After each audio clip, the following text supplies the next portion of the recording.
more about wrestling before and after than we do during it. When we're not live. Oh, yeah. Yeah. Yeah.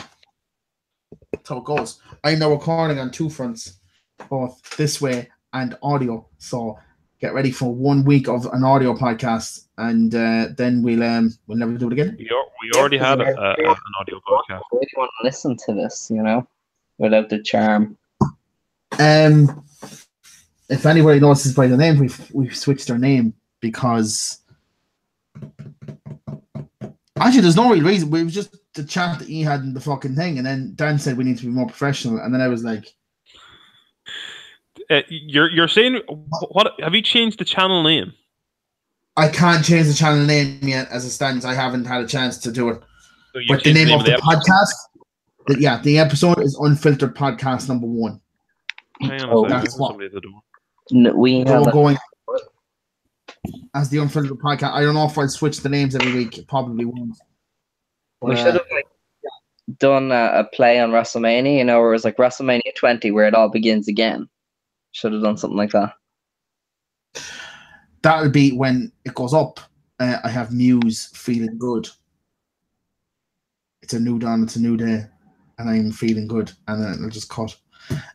See. Yeah, we basically switched it as well because there's about 40 fucking wrestling podcasts in the fucking forum alone. Yeah. So we'll go completely original and do a pop culture podcast with this, in a sense. So we'll still do wrestling. That would be the main talking points from start to finish. But we'll also swap between that and some movie and TV news. Like kind of any other main. Let's all be honest. So basically, we're just going to do everything we'd normally do, except when we go off topic. We're letting people know what we're getting into. Yeah. So it'll just be a proper pop culture podcast now. We'll still be part of the forum and shit like that. It's just that now it's just going to be kind of by ourselves more than anything else. A little bit more independent. Except politics. We're staying away from politics. We're not going anywhere near politics. There'll be no news on the podcast because fuck that. I want us to keep a goddamn podcast. So there'll be no news, nothing about the Eighth Amendment or anything like that, because that's just a shit show waiting to happen. Yeah, we won't talk about Trump. We won't talk about referendums. Unless he does something so stupid that you just think it's a comedy show. Everything he does is so stupid. It's a comedy show. He is literally fate. Yeah. Anyway, let's get started because there's a shit ton to cover. Right, I'm going to start with Raw, and I'm going to go through the swaps as they happened in the show. So we'll start from whatever they start with and go along, and we'll get through them. Yeah, I'm getting this off CBS as well, so I don't know what way they have it done yet. Yeah. Anyway, the first one was Jinder Mahal. That was the first swap on Raw, and he immediately had to defend Can I his just US stop you here for a second? You're referring them to swaps as if they were actually planned kind of things. It's the whole shake-up. So it's a shake-up. They just put the names in a big ball, and then they pick them out. Come on, we'll stick the K up here, It was just incredibly convenient. It was just incredibly convenient that the fact that Jinder Mahal lost his US belt and Jeff Hardy popped up on SmackDown the very next night. It was just a very weird coincidence. It's like that time when John Cena was drafted twice in the same night. Yeah. That to this day, I watched that again recently. I don't know. I kind of got down to a rabbit hole. Michael Cole's commentary is brilliant for it because he's all devastated when he's left, and then he's like, he's back, It's not great. But Jinder won the title. Jinder had his belt and then lost the title, but immediately cashes in his rematch clause for the show on Aaron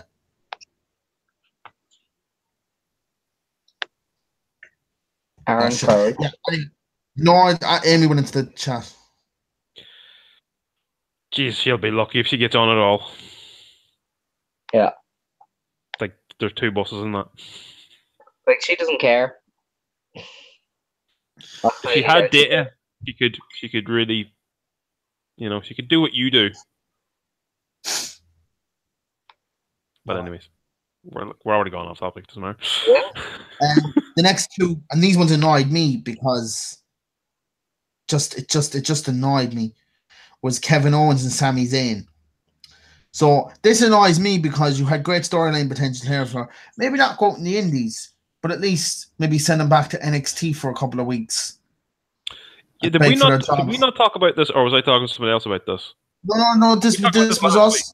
Yeah, we talked. It would have last been week. nice to see them turn up on NXT because, like, they had been fired from SmackDown. They turned up on Raw the next week, so it was like, okay, they're trying out Raw.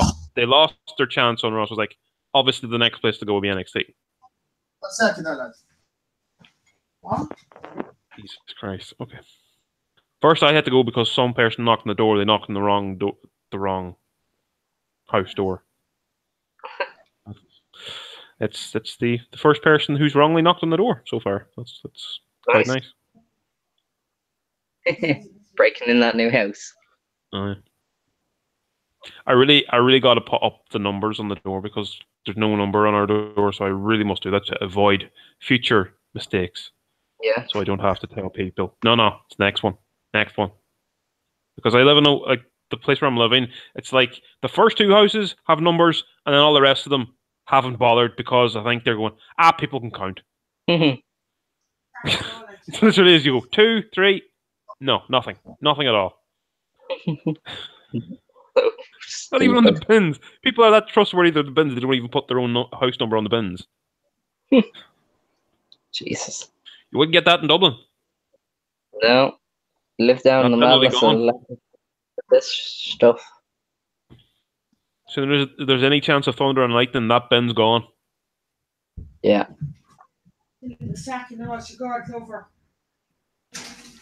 What? Like, all right. Anyway, like while Aaron isn't here to defend his feelings on the Kevin Owens and Sami Zayn thing, I can understand why he's saying he's not happy, but it makes perfect sense as to why they're on Raw, how it's happened. This is also why they lost. This is also the WWE who book things like maybe the day of. So, like, when have they ever told a long-term story with any continuity? No, not on the main roster anyway. No. So it's like when people are like, "Oh, they should have sent them to the Indies and had them fired." It's like that never ever happens. To slightly jump ahead, the only time I've ever seen them where they've kind of any time of longevity of any kind of storyline is when a heel gets injured. Heel is still heel when they come back from injury. Yeah. It's like, clearly we're going to remember they were heel when they left. Don't need to change that. Yeah, I don't know. Like, most people seem to forget and cheer them because they've missed them. Like when Big Cat had a cheer when he came back, and it was like, were we not like booing the shit out of him when he left? Yeah, but that happens with everyone. Yeah. Triple H is the biggest cunt ever when he got injured, and then he came back in 2003 and he was that return. So one of the best returns from injury ever. Yeah, it's incredible. Like, so it's just all to do with like how like Big Cass wasn't even fucking booed properly when he left anyway. So yeah, to be fair, because it was like a weird time. That feud he had with him was strange. Are you finished? Shitting on about Kevin Owens and Sami Zayn? Yeah, I suppose it's been 2 weeks. It's been 2 weeks. You had a chance there to sort of stretch this out. Then we split them up for a bit, do something creative with them. But no, that's longer than most people are fired from the WWE. Roman Reigns was like suspended for a week. You know, like, it's just how it goes. But within that whole thing, The Miz got drafted to Raw without The Miz trash. SmackDown, yeah. Which I thought was good. Because we're finally getting that feud that we waited a year and a half for. The thing, though, that sort of I would have preferred to find out on SmackDown. No, I thought this was fine for me because now it puts a bit of interest into SmackDown next week. The thing is, when you're already finding out some person is going to be on SmackDown before SmackDown's even happened, it kind of makes you start thinking in your head, well, hang on a second, if he's going to SmackDown, who is Raw getting in return, that kind of way. Yeah, they got, that's what they want. They got Dolph Ziggler, Dan. I mean... Yeah. And to be fair, they got Dolph Ziggler and they got Drew McIntyre, which sort of came out of nowhere. Yeah, because like I remember I was talking to you in chat when that happened. I genuinely couldn't understand that at all. But then when I seen the comparisons to Shawn Michaels and Diesel, like literally, Dolph Ziggler's dream has come true. He is finally Shawn Michaels. I know. And it's only taken him like 20 years. The thing is, though, what age is he now? Far too old. I don't actually know. I don't know if he's that old because, in all fairness, Shawn Michaels did not look that young in those days. Yeah. That's because he was off his head and fucking enough cocaine to kill a horse. I hope that will help. Well, hang on. Is he in his 40s? He can't be in his 40s, can he? I'd look no, but I'm just going to fucking stay here and just don't. I'm going to do it. Just keep you away from anything to do with the internet, apart from this part of the internet that we're currently using. Anyway, I'm just going to keep going because the first diva was Natalya, and the reason apparently is because she will be the very first person to feud with Ronda Rousey. That's a smart decision though, because she's like the workhorse. You know, she's the technician that matches with anyone. Can definitely do a bit of training with her. Yeah. So that was good. We'll get on to what happened with them later on, because I'm going to go in chronological order. Okay, just on this whole Dolph Ziggler thing, just he's 37. All right. He has a few years left of his like peak, I suppose. He hit his peak 4 years ago. 6 years ago. You know, he's still in his like athletic prime. So for somebody who bumps a lot, as a Dolph Ziggler fan, I'm going to try and prove that's wrong. You can't. He's terrible now. Shawn Michaels is 52. Really? Yeah, Shawn Michaels is 52, and when he cut his hair, he was on TV during the Hall of Fame. My mom had no idea who he was. No, it's a big change. He looks horrid, which he did in fairness. Next then was, I'm assuming, Dan's favourite prick. Baron Corbin. Hang on a second. That Diesel and Shawn Michaels thing, what year was that? Was it 94, 95? Would have been around 94, yeah. 94, right. Yeah. Was back in like 96. He's about 7 years or 8 years over the age, but still. I mean,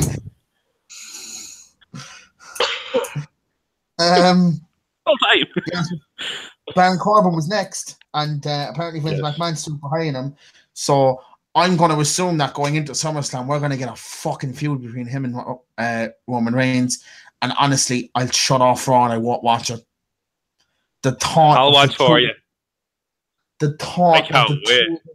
Feud. Oh my god! If it could just be a ladder match now, ha ha. 60-minute Iron Man match. That's what. Can we have a 60-minute Iron Man ladder match? So, like, every time somebody brings down the belt, they have to put it back up again. The reverse King of the Mountain. Oh, Jesus Christ.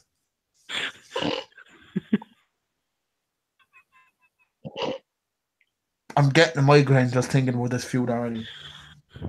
Then again, if you were to grab the belt and the whole thing has to go back up again, you could just run around with the belt for like an hour so it doesn't go back up so the other person can't get a chance to win. There's actually a funny match from Lucha Underground, like where there's an Iron Man match, and Johnny Mundo is like 4-3 up. So he starts running around the arena away from his opponent in the last few minutes. And you're like, that's genius. Why has nobody done this? We need more of that. Because in Iron Man matches, you shouldn't be physically able to stand properly after 60 fucking minutes. Don't mind running. Well, you're saying that was 4-3.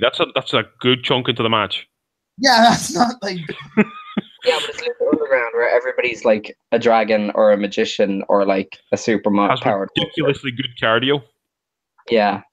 It's also like wrestling where everybody can wrestle for an hour and still move. I'm just going to skip on. Yeah. Up next, well, actually, what next? I have no idea why it's in this order. But Bobby Roode, anyway, is the next one on the list. Here we go. What? Bobby Roode didn't come out till the fucking main event. Yeah. Sorry, Dan, what was your question?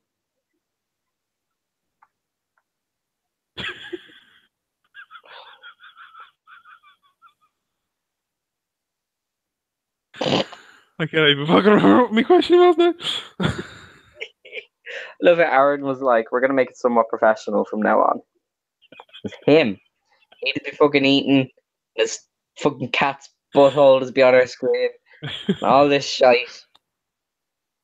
Yeah. The other Bobby was I think probably the nearest thing to Baron Corbin. He was the next one to kind of appear in Raw, as far as I know. No, Bobby Lashley was on the night after Mania, so that was a different Raw. Was it? I thought. Oh god, yeah, it was. Fucking hell! I'm mashing two Raws together here. Hard to believe there was actually 2 decent enough weeks of Raw in a row. Yeah, I mean they've peaked for the year, and it only goes downhill. Even like SmackDown will go downhill because like Nakamura will win the belt, and the only face on the roster is AJ Styles. So we'll not get into SmackDown, but like with their current roster, there is problems waiting to happen. Oh yeah, I had to do like a write up on it today, and I had to like do the mid card, and there's like 5 people, and I was like, okay. Well, unless they're going to start using people they don't normally use, they got a couple of. But like they've nobody. I was reading through the roster, and it was like the Colognes, the fucking, not even the Ascension anymore. They're gone. Don't forget the Immortal one is now on SmackDown. Can we stop talking about SmackDown? Stop talking about SmackDown. We're not properly talking about SmackDown, but we're vaguely going over it. Right. After Bobby fucking notes, Aaron, stop leaving, and we wouldn't go off topic. After Baron Corbin will happen, because something else definitely happened before the main event. Well, on this list anyway, so we just keep going. Chad Gable was announced on Twitter to be joining Raw. Did that happen during the show? Yeah, that happened during the show. They were announcing some people during the show. Because I completely had missed that and didn't figure that out until the following night, but we'll get to that when we get to it. Then the Riot Squad debuted, which led to Ronda helping Natalya. So I think the Riot Squad will feel more at home on Raw. I mean, they'll still be like 6-man tags every other week, but you know, they'd be better at it than the Absolution were. Yes, I definitely still, like out of the 2 teams, the Riot Squad is the better. Yeah, I mean Ruby Riot alone. I suppose it does help when all 3 of their members are active. Yeah, that's true. Absolutely, like screwed. Dark Page got injured. If they don't stop using her music, for the love of God, give them something. They'll have to now that she's like GM of SmackDown. Because that's just going to create ridiculous amounts of confusion. No, I think people are...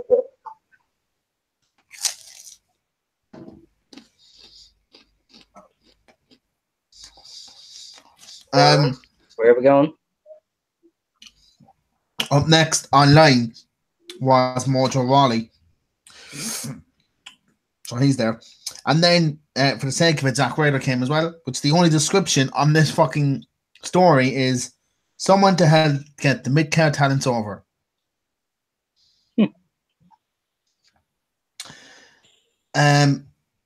Just a side note to the one person who's watching this currently, Rachel.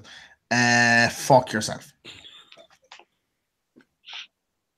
So you know what that means. Up next was Breezango, and I marked the fuck out when they popped up on Raw. Yeah. In that thing that you've been sharing around, the people were coming on. I did my own. I have Breezango down on my list. I'm not sure if they're my guilty pleasure or if they're my what's the other one similar to it. I don't know. Yeah. Those groups that when they come up, it's just hey. Like I was marking out about the fact that you could actually buy their thingies, fines for the fashion place on WWE Shop. Can you?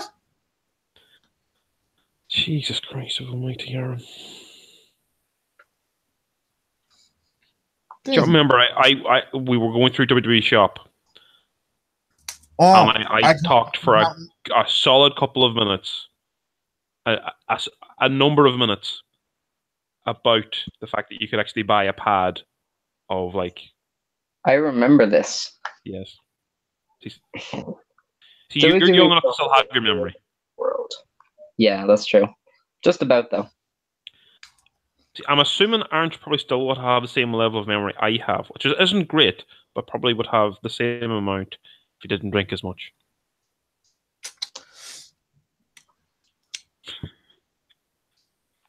So, by the way, Miller, the one thing that always got me into Miller, right, was the other fact that they had twistable caps.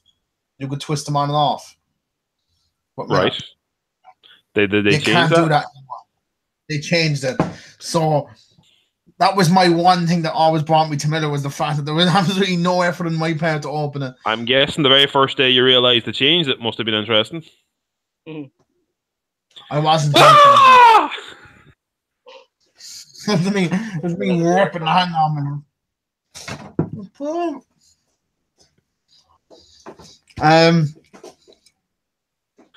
Wait, after that, then the Ascension came out. I don't even fucking remember the Ascension coming out.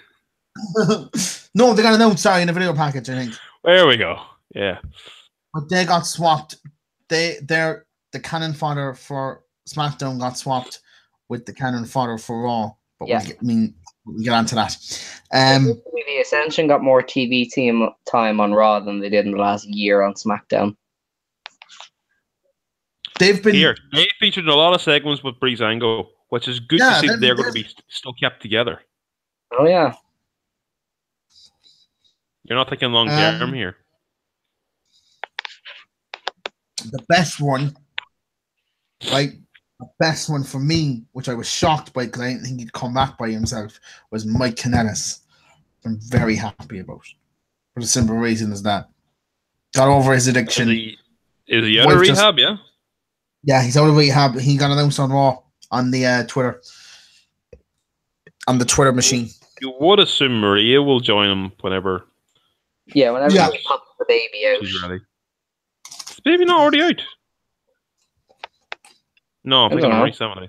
I don't know. I think they were pregnant around the same time. I'm probably just thinking of Maurice. Right. With that, you might in Bobby Lashley, Authors of Pain, Ember Moon, and No Way Jose from the week before. So, Raw, not too bad, like. That wasn't bad. You see, this is the thing I haven't really thought of in comparing who's fared better, Raw or SmackDown. Considering what happened on Raw the night after WrestleMania and what happened on SmackDown's show after WrestleMania, between the 2 weeks, Raw's probably done better. Yeah. If we're just talking about the nights of the actual drafts, that's where it's different. You kind of have to as well. It's become now the 2 weeks after WrestleMania at this rate. Now we've just become, right, who do we get now? Who goes where? Who gets who? You know what I mean? It doesn't just end after the night after Raw. It ends the Tuesday. They haven't had a clear out yet from WWE, which would suggest that anyone who was drafted is obviously not going to be cut. Well, not necessarily, because I remember, right, the first time they did this, the first draft, remember, Del Rio got transferred to SmackDown, and within 6 weeks he was gone. Yeah, but to be fair, the way Del Rio was, he probably could have done something to get fired anyway. Yeah. I mean, they don't really fire a lot of TV talent anyway. They usually let go of PC recruits. Yeah. But but there's a lot of people you'll kind of go, oh, fuck, I didn't know they were still there. Yeah. Like, had they released Ascension, people would have gone, who?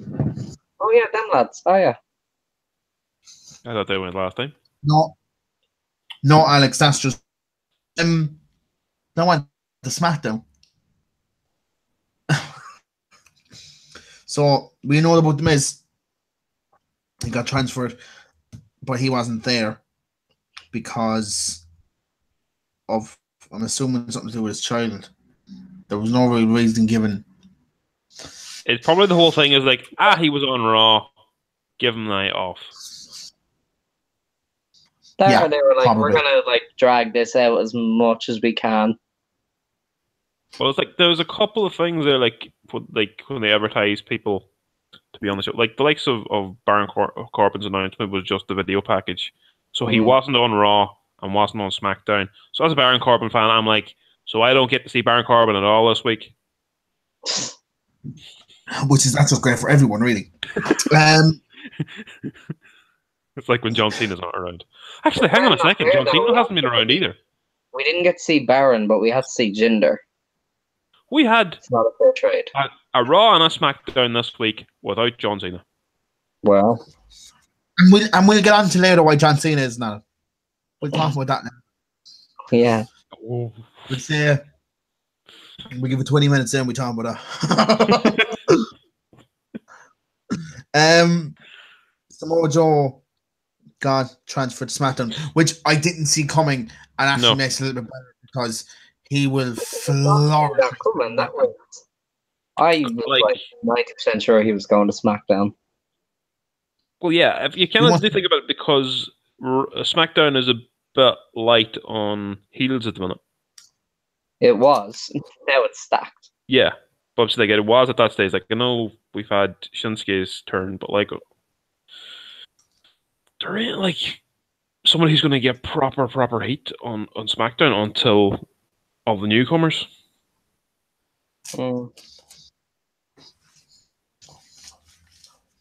Like I know they're trying to force Rusev as heel again.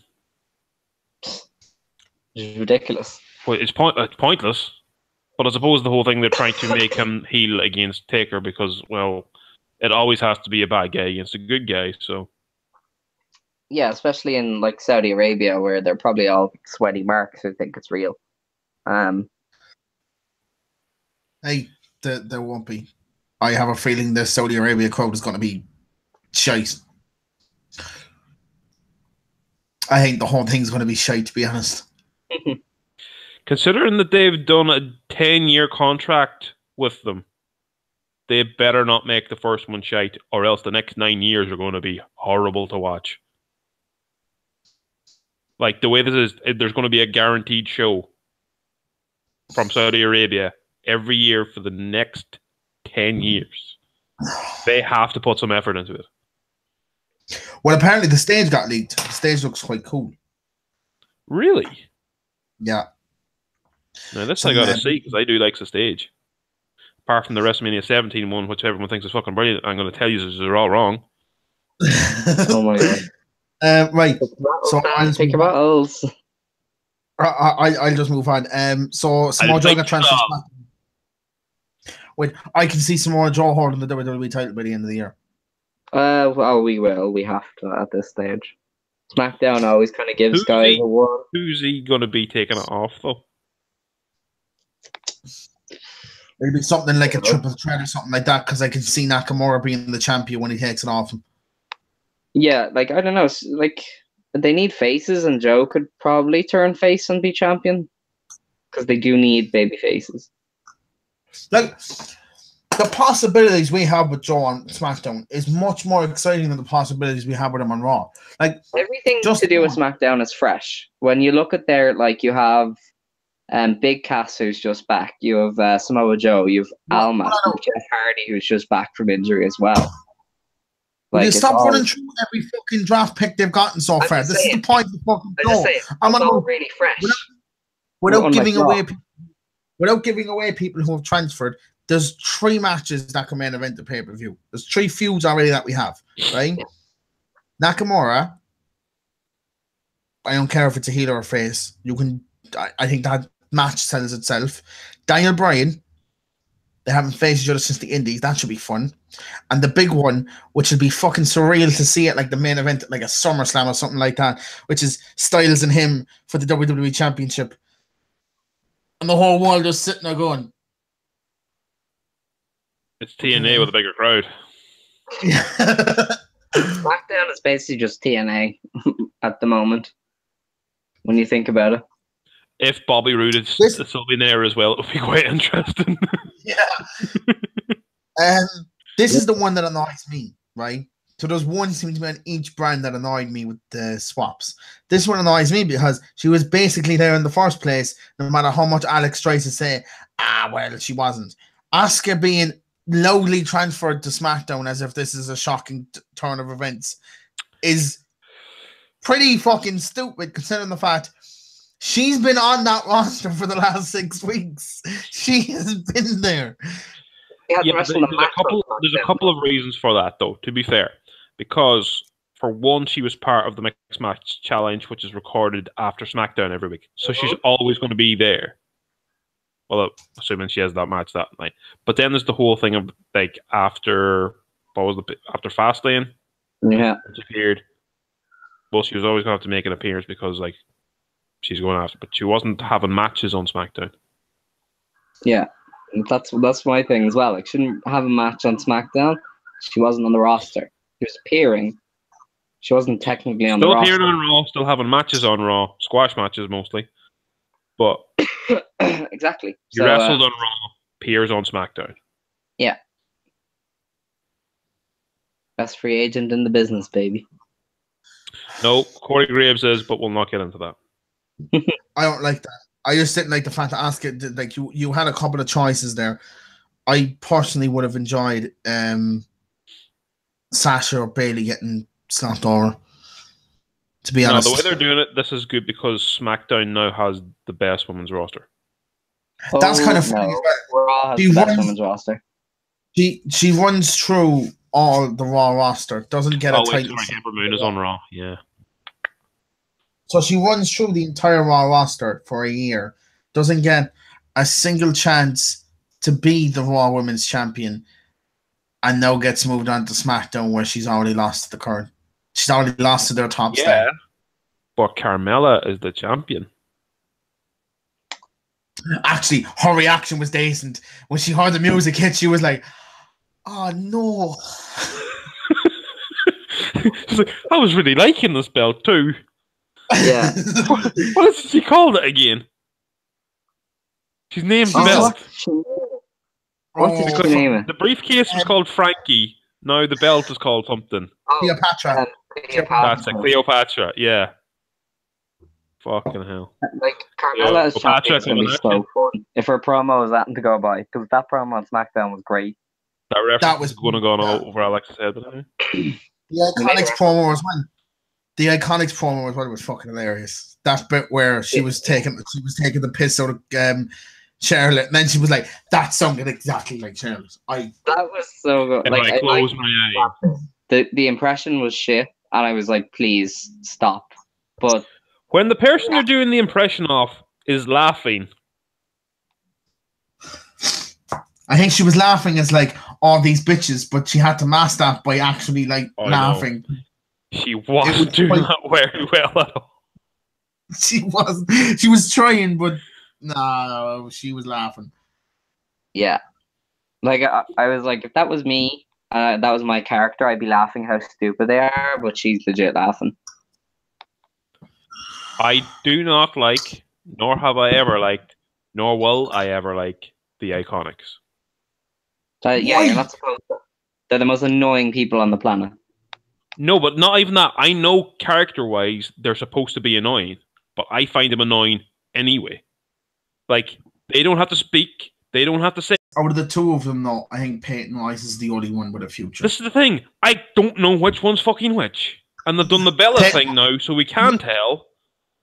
Billy Kay is the one that's always dressed in black that looks like a diva, whereas Peyton Royce also does look like a diva, but she looks like.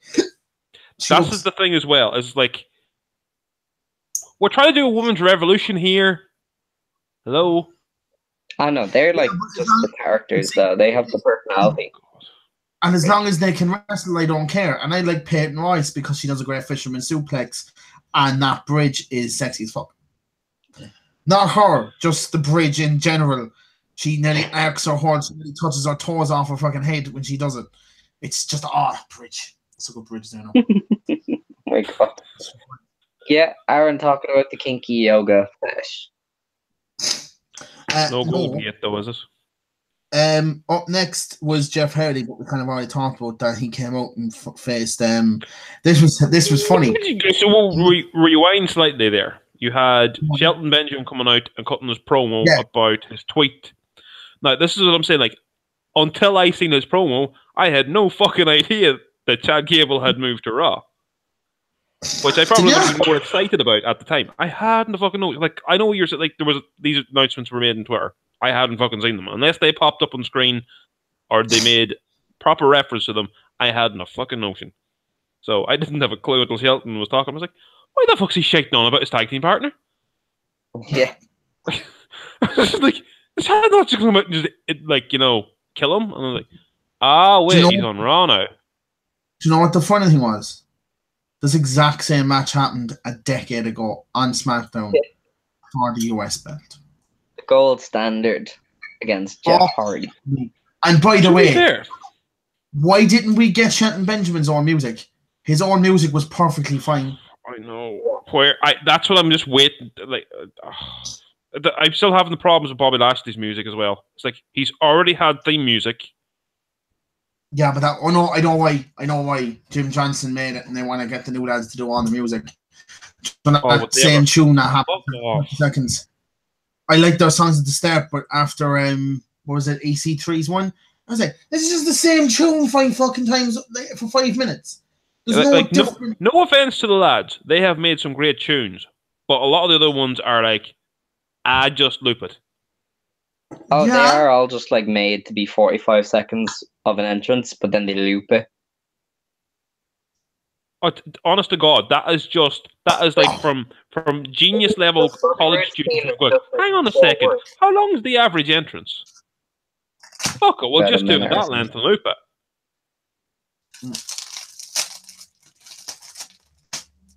Fuck's sake. That just annoys the fuck. Especially because I'm begging to me entrances. And like, no, they're making a balls of it. If they're not going to willing to put in the effort, I mean, like, they don't have to make new stuff all that often. I'm not a musician. I don't know how hard it is to come up with new stuff, but surely they don't have to come up with new stuff that often. Fucking put a bit of effort into it. Get to know who the hell you're supposed to be making a tune for. This is the difference as well. Jim Johnson could actually play the instruments that he was recording off. These lads walk off computers. Or they have friends that can play the instruments for them, one of the two. It just shows that there was how good Jim Johnson was. Yeah, but the whole thing, Jim Johnson actually put everything. He would go to the wrestlers, try and get to know them, try and have an idea of what their character's about. Like if you're watching any of the behind the musics that he's done, it's like he tries to put a bit of the character into the songs, and only a certain few have that in WWE right now. He had a much smaller roster to deal with than CFO do. Like, Alex, don't try and defend the songs fucking 30 seconds. The best theme song in WWE at the moment is Baron Corbin. Shock horror. It was done by Jim Johnson. Right. I'm not saying that he's like bad or anything. I'm just saying give them credit.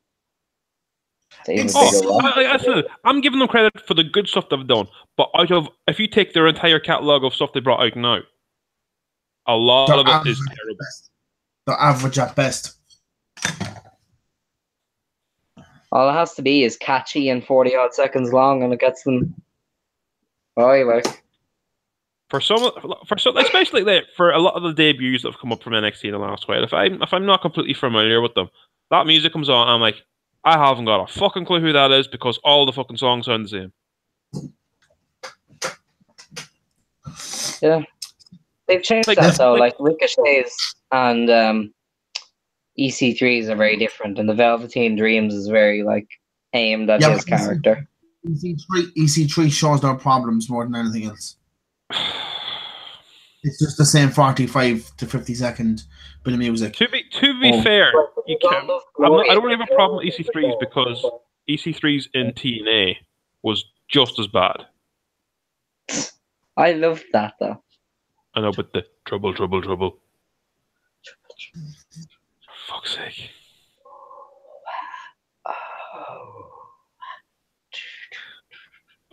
Anyway, we could have. I honestly, God, I could probably debate all day about just the themes currently, but we're not getting into that.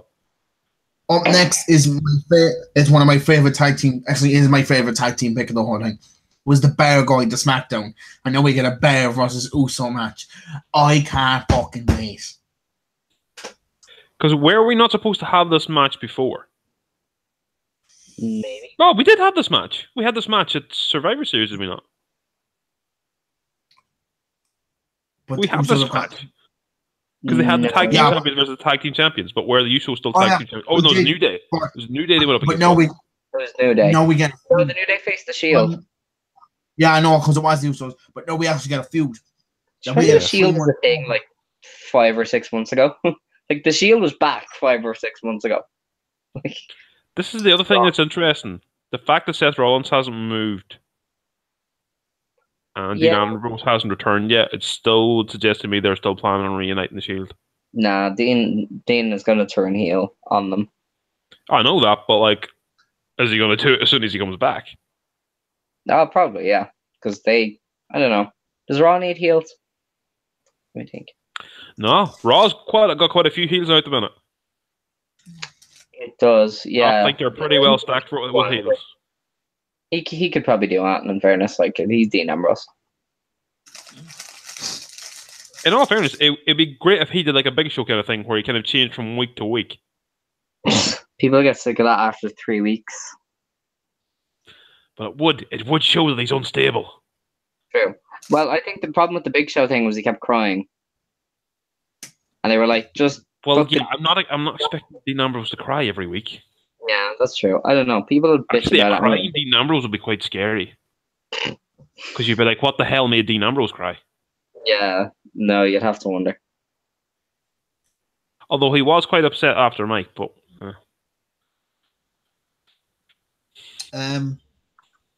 After that, then was Andreas C. and Almas, which I'm very happy about. Again, another video package. Why couldn't they have done the SmackDown after WrestleMania? When SmackDown was crying out for fucking someone. Considering the difference between the Raw and the SmackDowns after WrestleMania, like, Raw had plenty of surprises and returns. Yeah. SmackDown had fuck all. Yeah, SmackDown had the Iconics, and that was it. But to be fair, they really only had the Iconics just so Carmella could cash in. Yeah. True. I didn't mind it because they just needed, like, they had to wait till this week to announce the stuff for the shake-up. So, I don't mind it. The weird thing, though... Oh, wait, we'll get to them. I was going to jump ahead there. Sorry, Aaron. Up next is Silent Devil and Mandy Rose, which I hope everyone saw coming. Yeah, that seemed obvious once Riot Squad turned up in Raw. It's one of those things, like when one thing happens, you know, well, there has to be something the equivalent happening on the other side. Yeah. The next one was another caller from NXT, which was Sanity, without Nikki Cross. Why would you want the best member of the group to go up with them? That's what I was about to say there a minute ago. They left Nikki Cross behind. The only thing I could think of in that case is just for the sake of the women's division down in NXT, because you've already taken up Ember Moon and you've taken up the Iconics. And but like, you've already had Liv Morgan and Sonya Deville and all them coming up. Yeah, it's a very thin division. Like Dana, you can't. Kyrie. At least Nikki can actually, have a little bit of a dominant spell down in NXT. Yeah, like if she if she even just works with Shayna once and lets like Dakota Kai and all them sort of get a footing. Well, look, to be fair, like, at the minute, Nikki Cross is probably the only one who I think who could realistically challenge. I know Kairi Sane. I'm surprised I'm surprised like Kairi Sane hasn't been featured at all. Like I don't considering Kairi Sane's performance in that women's battle royal at the Royal Rumble doesn't speak very loudly for me. She didn't even get doing the elbow. Oh yeah, like that was a pretty weird performance, but like she's much better than that. She is much better, but again, we're talking about like fair enough. On NXT, she probably used it a hell of a lot better than she's ever going to be used up on the main roster shows. Yeah. Currently, anyway. I don't know. Like she's good at doing the whole, just getting the shit kicked out of her and then doing a beautiful elbow drop, and then that's the WWE style. But she can do that. I don't see her winning the title. Not off of. Good. She's so good. Like she's very talented. No, it's going to be Nikki. Nikki's went through tables. I don't think Nikki beats Shayna though, because they'll want to get her up with Sandy soon. She's part of the act. Yeah, but the thing is, it depends what they're planning on doing with Sanity up on the roster, because like, there is that whole rumor running about that Bray turns on, and becomes the new leader of Sanity. How that could happen now, don't see how. Well, dual brand pay-per-views, anything can happen really.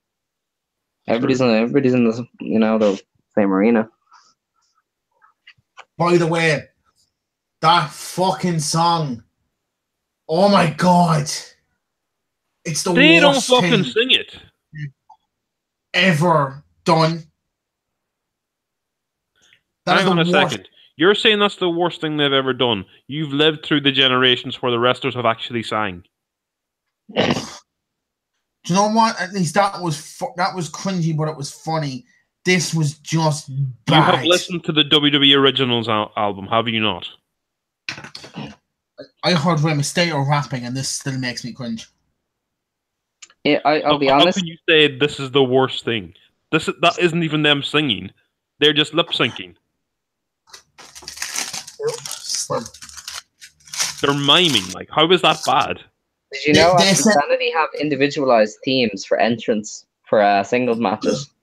On the game? Nikki Cross has her own version of it, and Killian Dane has like a real Irish Celtic version of it. Oh wait, I did notice that, but I only noticed that after Takeover. Yeah. Alex, why did you go into this when we're talking about something completely different? Because I remembered Sanity have different versions of their entrance theme. I was about to bring up the fact that I call this the worst thing WWE ever did, and this is the same company who said Eddie Guerrero was in hell 6 months after he died. Yes.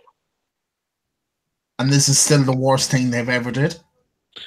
Again, I'm going to argue with you. They haven't done anything. Like, they've literally done nothing. Just wait until Will Ospreay steps in the WWE ring, and then you'll hate everything ever. At least I know Will Ospreay can walk a match. That's true. But you don't want to see Will Ospreay in a WWE ring while Ricochet is there. Oh, yeah, just wait till Ricochet scores Jinder Mahal, and then we'll see the fire burn. Big Cass got brought to SmackDown. Yeah, why? What the hell is his beef with Daniel Bryan? Is it just does he have a problem with small people? Yeah, I think someone. Storyline. This makes sense. Who do you make a statement against? Then the biggest face that SmackDown has right now, who happens to be one of the shortest people on the roster. Yeah, females included. That just happens. I actually love the way they introduced him, which was but as an outsider looking at that, you go, "Why is the big lad picking on the small lad?" Because he's a heel. I know that, but that's just literally all it's coming across as. Is like there's no logic to it other than that. Because when was he there last? Who was he picking on? Enzo. Enzo's quite a short lad. He got injured. He's coming back. Oh, he's picking on a small lad. He likes picking on small lads. No, he's just going to turn up on 205 one night and just kill everybody. That reminds me just of the chat that we had when I went. He's 7 foot tall. Dan, no, he's not. I feel like I can trust the rapist.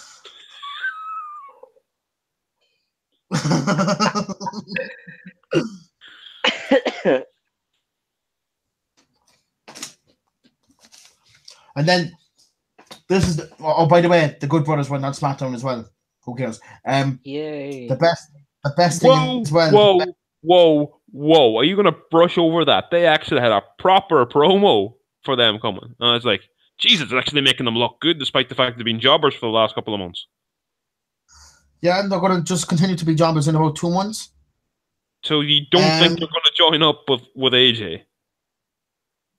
No. Unless Nakamura gets someone behind him as well, then no. Who could he get? Then, who else doesn't speak English on the SmackDown roster? This is the best 2 picks that SmackDown got, though, I think. One of them was Sin Cara, who hasn't been on TV in nearly 6 months, and I don't think we'll be seeing Sin Cara on SmackDown for another 6 months. And then R-Truth, who thought he got transferred to Raw, and then Kofi Kingston told him this is SmackDown and went, "Hey! See you tomorrow night." Yeah. It's just like, okay. Is my camera gone? Yep. Yeah. You're on another browser, are you? There you go. I don't know what happened. It was just gone. Yeah, Archer's thing was funny though. That was quite funny. I enjoyed that. Got a chuckle. Especially calling him the Immortal. Did they call him the Immortal? Yeah, you know, like it was a Ty Dillinger and the New Day. It was like, oh, it's the Immortal one. And then the camera goes across, and there it is, R-Truth. Oh, it was meant to be like, oh my god, it's The Rock. And people were like, holy shit, it's The Rock. And it's R-Truth. And you're like, ah.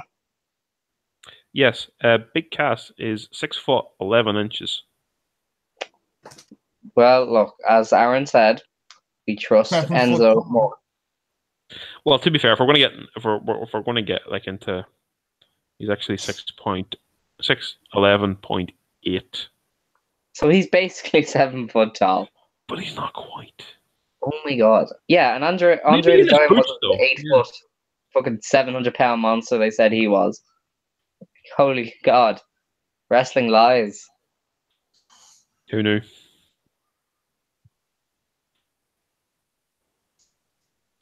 Anyway, what else is on your notebook there, Aaron? I say this with a piece of rice cake in my mouth because I'm fucking classy. Bruno Sammartino passed away last night. Oh no. At the age of 82. Considering the fact that he was straight edge before straight edge was straight edge, the fact that he only lived to 82 was ridiculously young. He was a clean superstar, and he was clean, like. He grew up in Abruzzo, Italy, and proper Italian. This isn't like, you know, kayfabe like. He's Italian. He's Italian, like. He's not Santino. Yeah. When he arrived in America in 1950, he spoke no English. Is basically the personification of the American dream. An immigrant coming to America and becoming arguably the biggest sports star of his generation. Just, yeah.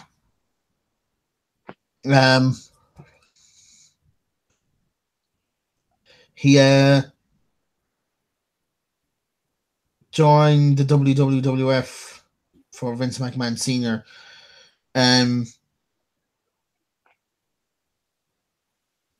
He basically then just became a star off that. Literally the biggest icon of that era. He's like the. I'm moving on to it. Like, he challenged NWA champion Lou Thez twice for the championship in Canada. One of them in a draw, the other end of the 10 scoring a fluke pin. In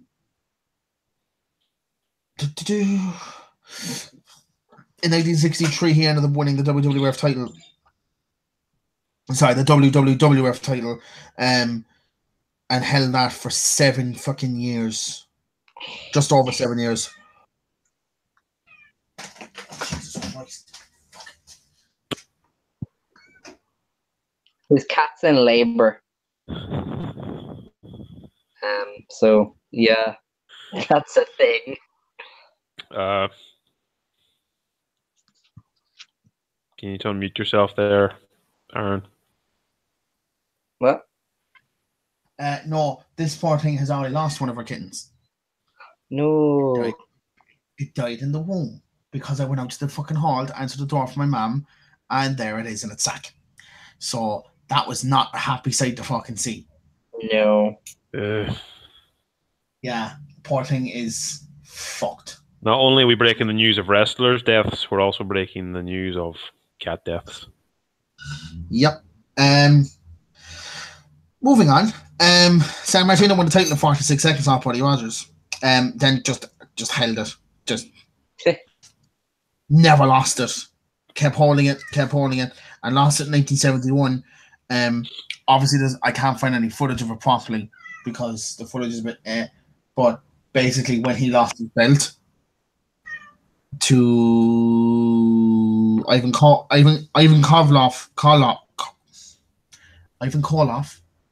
the entire place. Eastern European man. The big Eastern European man. The Koloff guy. The one who's not the reset. Entire.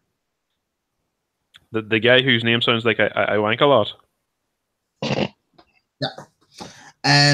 San Martino said the entire place fell silent in such a stunned silence, Madison Square Garden, that he thought he damaged his ears.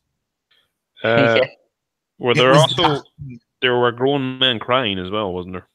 Yeah. Yes, I've heard stories that like the referee didn't present Ivan with the belt for fear that there was riots, so Ivan just bolted.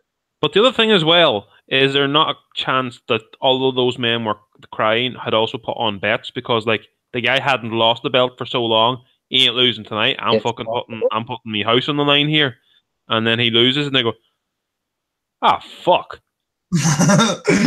So the crying wasn't the fact that he lost. The crying was the fact that I have no more home to go to.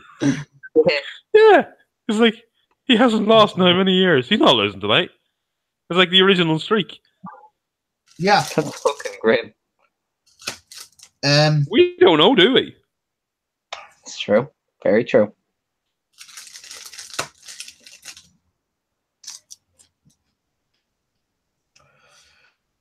In 1972, San Martino was asked back to the WWF, and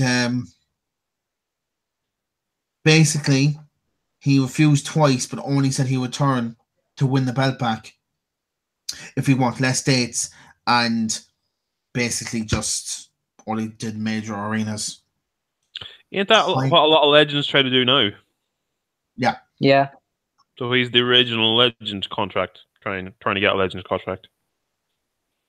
So that was in 1970. Like, I was your champion for 7 years. I'm old. Please let me retire.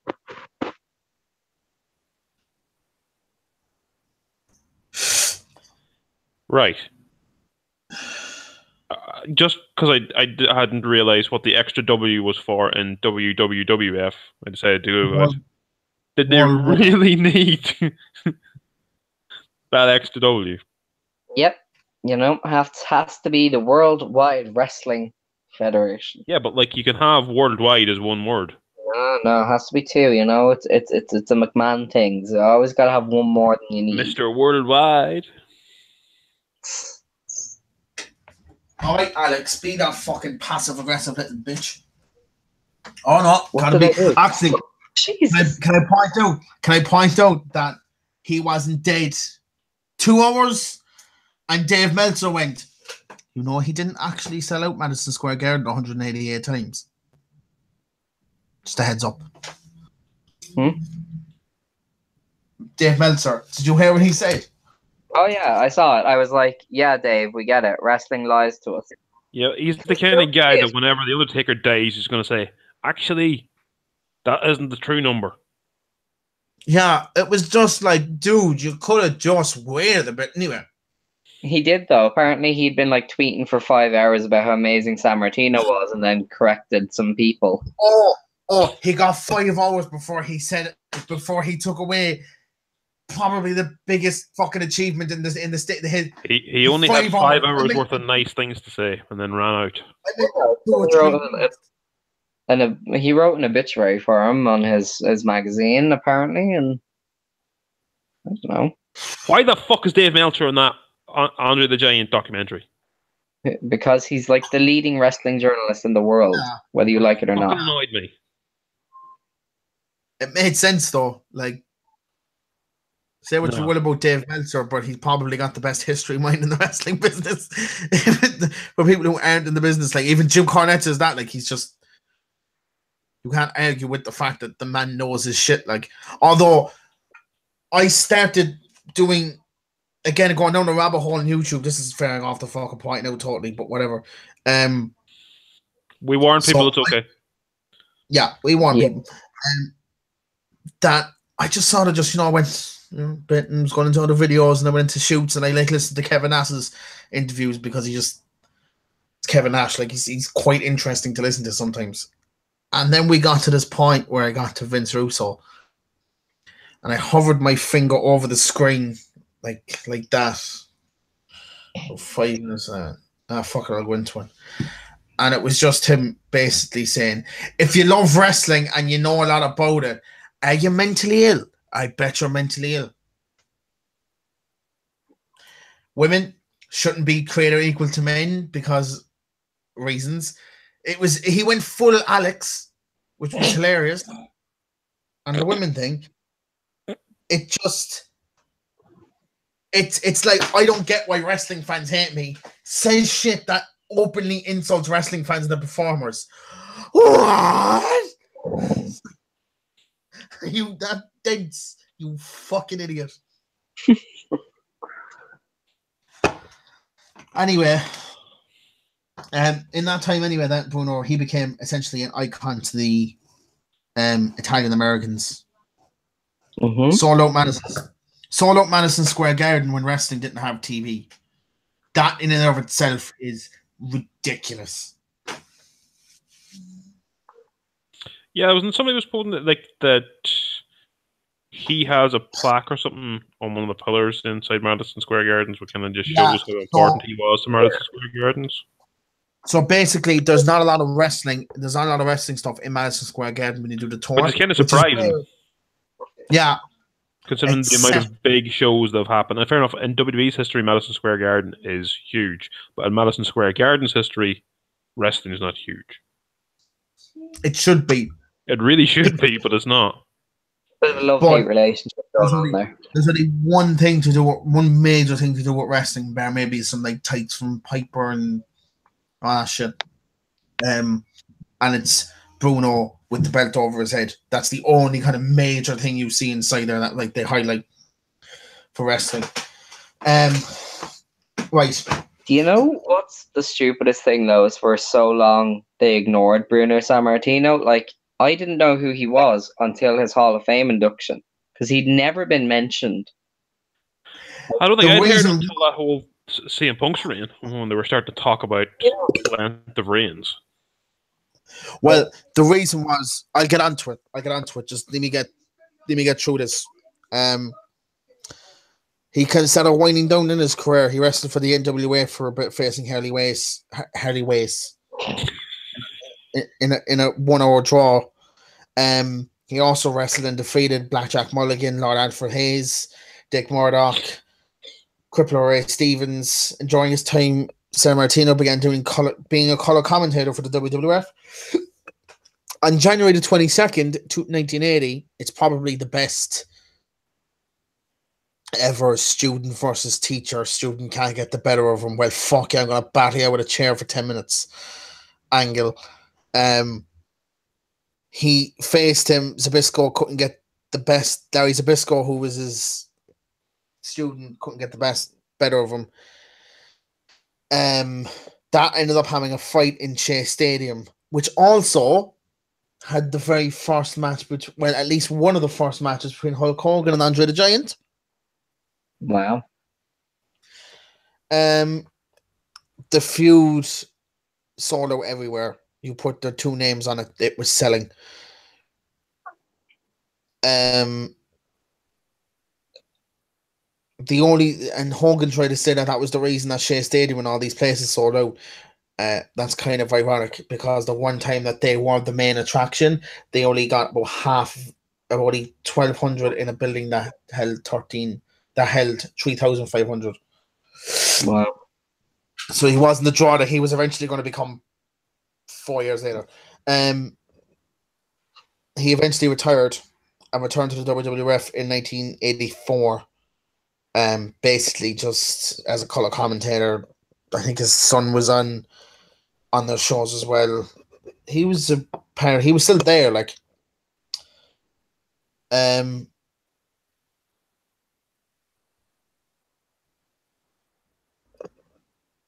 So he then eventually left in 1989. The reason he left was because he didn't like the way wrestling was going.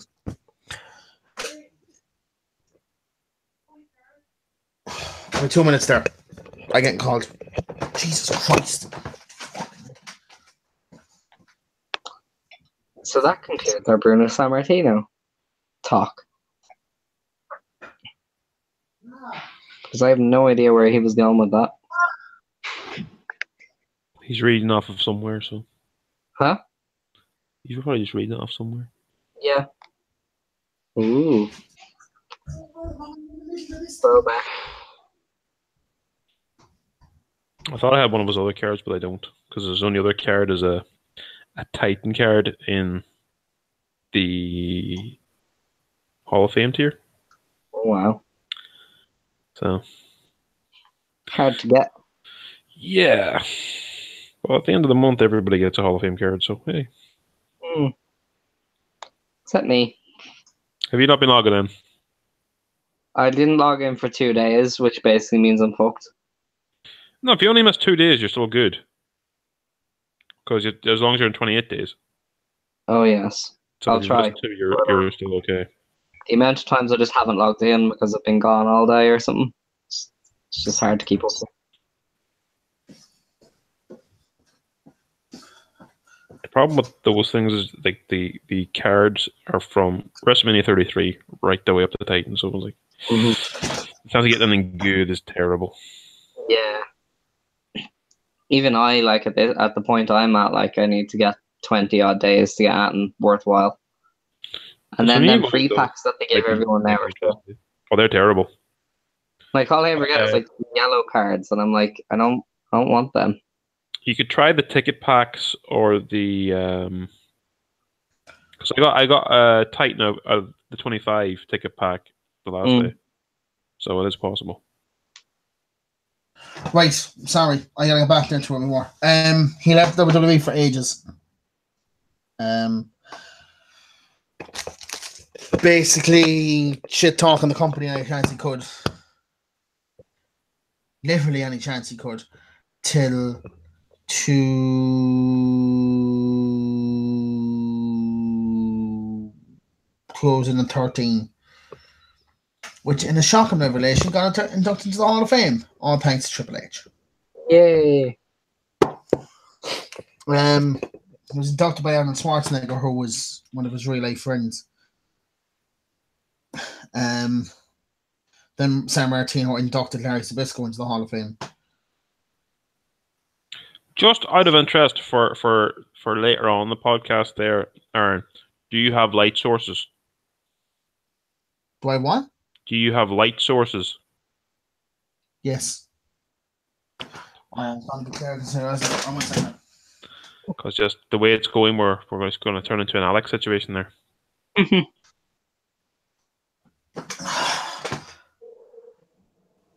Ew! Oh no! Turn them back off. Turn it back off. Yeah. It's like, look at the lovely evening we have outside. I don't know if that's even viewable. I hate this kind of weather so much. Lovely day. So, what's after Bruno then? Yeah, basically. Dale went and died. Hulk Hogan before it was Hulk Hogan. Essentially. Bruno was Hulk before Hulk. Do you get what I mean? Like, Hulk Hogan was the first to a lot of people, Hulk Hogan was the first international professional wrestling star. Yes. That people just knew he did the wrestling, where it was kind of Bruno who was the first one. At least if you had some interest in wrestling, you knew who Bruno Sammartino was. Yeah. He kind of got to a point where he could with media at the time, and Hulk Hogan went above that. I mean, yeah, it's kind of like this is going to go over everyone's heads, but like Giant Baba was like the biggest star in Japan for ages, and he was like he was there, Sammartino, he was a legend. But then it was kind of when Inoki came in, he became a bigger star just because TV was there, you know. And Inoki wrestled in America and everything, so yeah.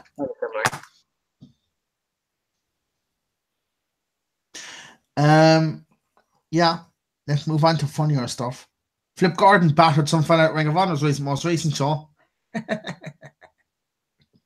didn't think Flip had it in him, to be honest. He's a very nice guy. Basically, what happened was somebody sat in Christopher Daniels' seat. Flip Gordon went over and said, "Get out of his seat." He said no, got super aggressive. Flip Gordon battered the fuck out of him. So he got up off the goddamn seat. Wow.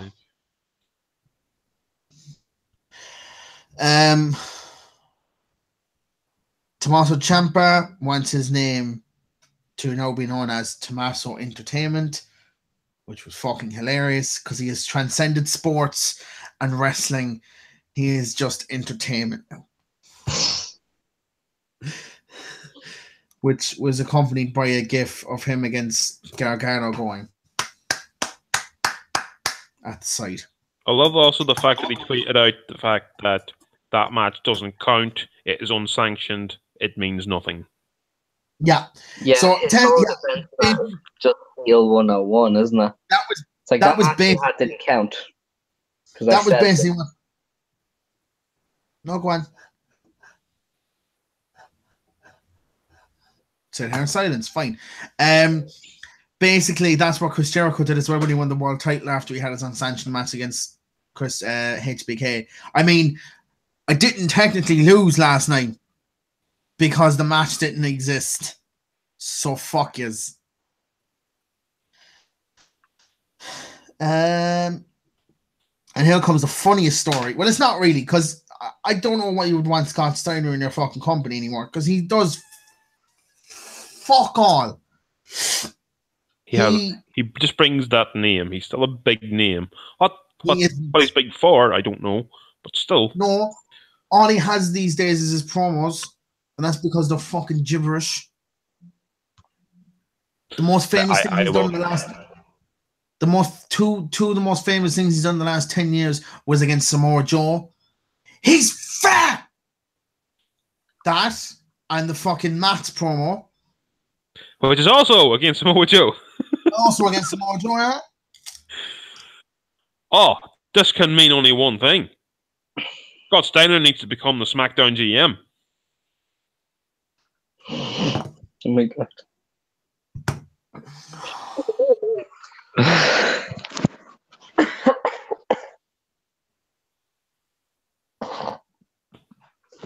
AJ Styles, Samoa Joe, Scott Steiner.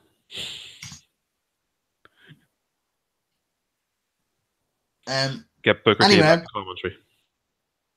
He proceeded to call Hulk Hogan racist and Dixie Carter a dumbass for leaving him into the company.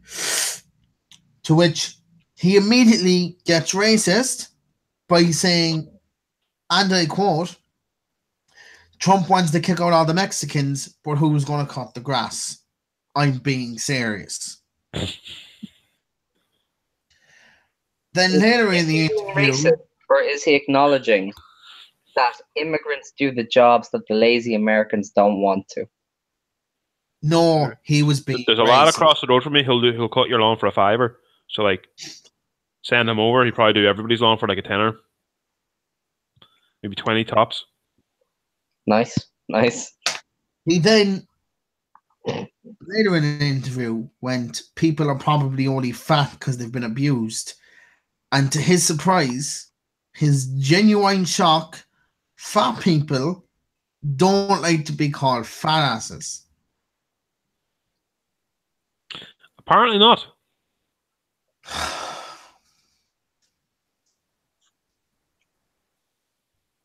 Don't like to be called the beast either. I'm shocked. I'm in a state of shock. They also don't like being called large either.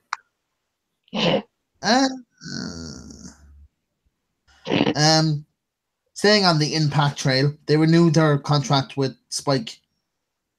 Woohoo! They renewed it? Yeah. Because when I were date there during the week.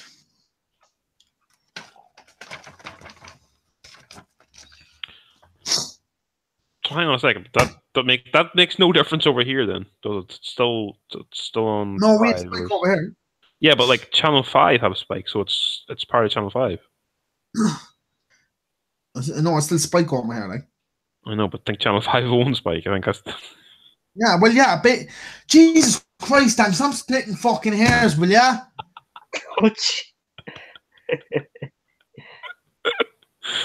Are you back again? No, so the only reason I'm confused because somebody put up the whole thing about is TNA in trouble, and there was the whole on their Facebook thing they had the Channel 5 logo as well as the Spike logo. So I didn't really understand there was a problem.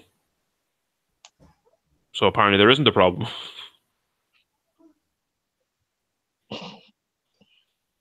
Oh my god. Has Aaron left on my account, or is something actually happening? He probably has. You're in fine form today. I had a haircut. Jeez. Oh, God. I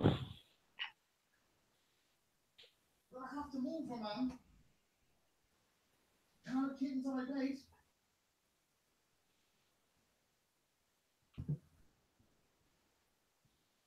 Speaking of my haircut, actual message I've just received. Daniel, you look powerful. What?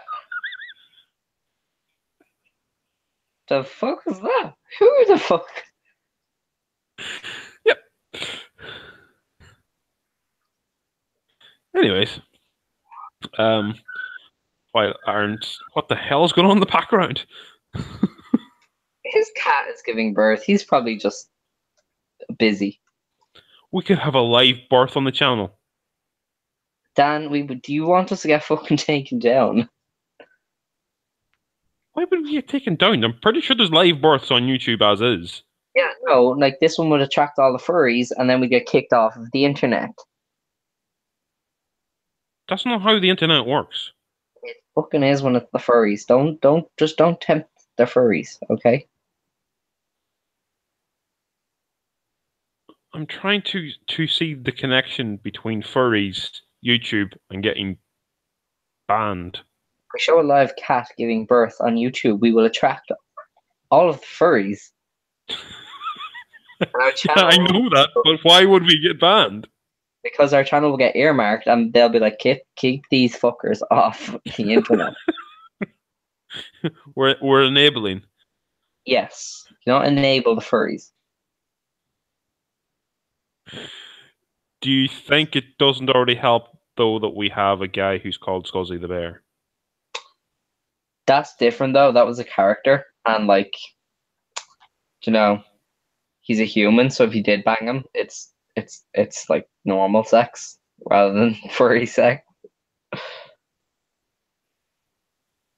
There could be a suit somewhere. We don't know. And Aaron's not here to defend himself, so I'm just going to put it out there. There's possibly a suit. Oh my god, imagine. That's just fucking like Yogi Bear situation where he dresses up. Oh my god. It's not Yogi Bear for copyright reasons, but it's the Aldi equivalent. The Aldi equivalent. I'd assume that Aldi would do better costumes than Lidl.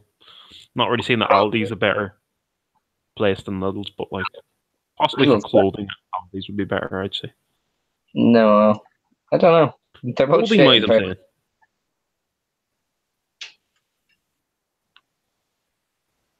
But anyway, that's the game we're where the fuck were we?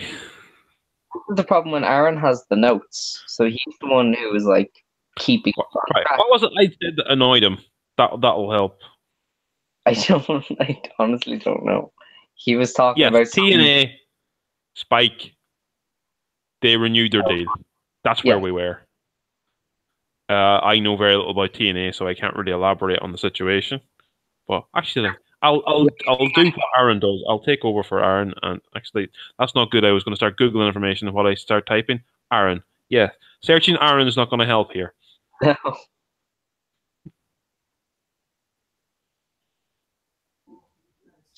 Right, let's go for news in TNA. They're booking Pentagon Jr. like a lot. He seems to be joining kind of the roster. Okay, this is completely unrelated, but they're called TNA. A food processing place called TNA has a new state-of-the-art facility. I wish the actual TNA, wish they had a new state-of-the-art facility.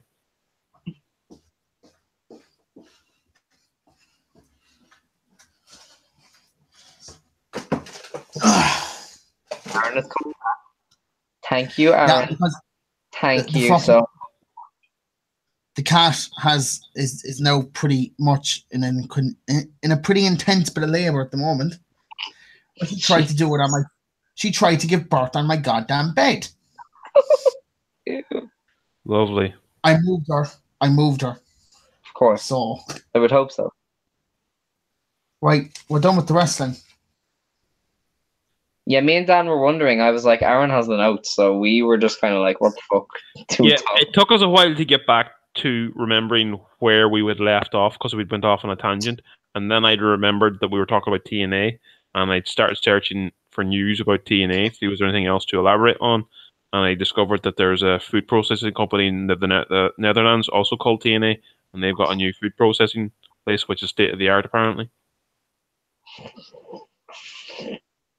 Fucking car. Oh my god. Dan, you're a fucking weirdo. Now let's move on to the other newest part of the podcast. Movies. Yay! But they're all comic book new movies because Aaron is like a secret closeted nerd. Is The Equalizer a comic? No. Probably. I don't fucking know. Although it would be a pretty good comic actually. Alex, guess what? What? I'm not closeted or secret about it. I'm quite open about the fact that I love comic book movies. That's good, Aaron. I'm proud that you accept yourself. Like you have before we start as well, yeah? Before we start Infinity War news, it comes out next week, lads. Hang on a second. Isn't Deadpool out soon as well? June. Ooh. I thought it was sooner than that. But the main thing here is the fact that Infinity War comes out next week.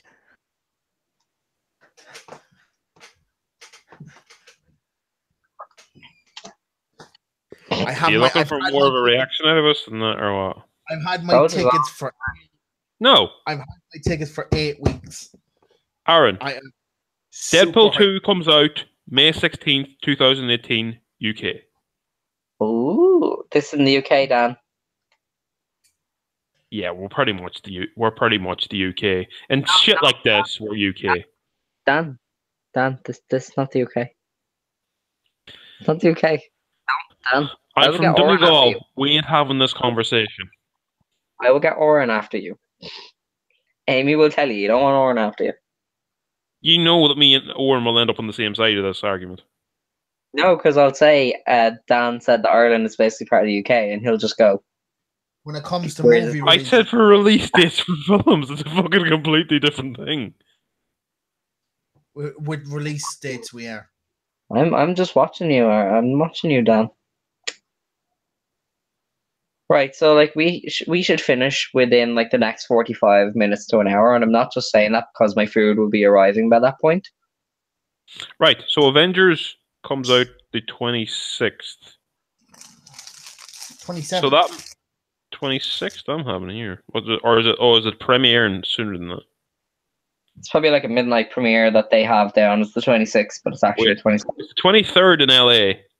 It's the 27th for the rest of the US. Yeah, it's the 27th everywhere. Right. A second. Brand. I'm going to go with that. You should know. Oh, there you go. For a second, my local cinema is going for the 26th. So, Ireland is getting it. We're getting it a week earlier than America. No, we're not. We're all getting it at the same time, which is leading me to believe that's something Somebody very... tell my local cinema. Well, we're getting it's the 26th anyway. You were right there, Dan. It is the 26th. It's the 26th. Yeah, but for the release date for the rest of America is the 27th. So we're getting a day earlier. I don't know. Yeah. All I know... But yeah, so that means there's probably going to be that's what I'm saying. There's going to be an overlap in the time that Avengers is in cinema as well as Deadpool 2. So really, if you were willing to wait, you could go and watch Deadpool and Avengers the same day. Both in one day. He'll rewatch. That's what I'm saying. Like, it'd be brilliant. Went into the jar myself. So I covered him with the towel and then they're at it now. Okay. And he's gone again. What about the fact that I currently have a fucking cat up in my mom's bedroom giving birth? Aye. Yeah. I'm going to be in there, Dad. Fuck off, man.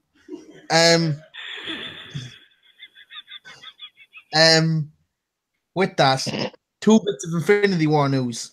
One of them is about what ifs, and the other one is actual possible casting news. The Russo brothers got asked which character they actually wanted in Infinity War. They said they wanted Wolverine.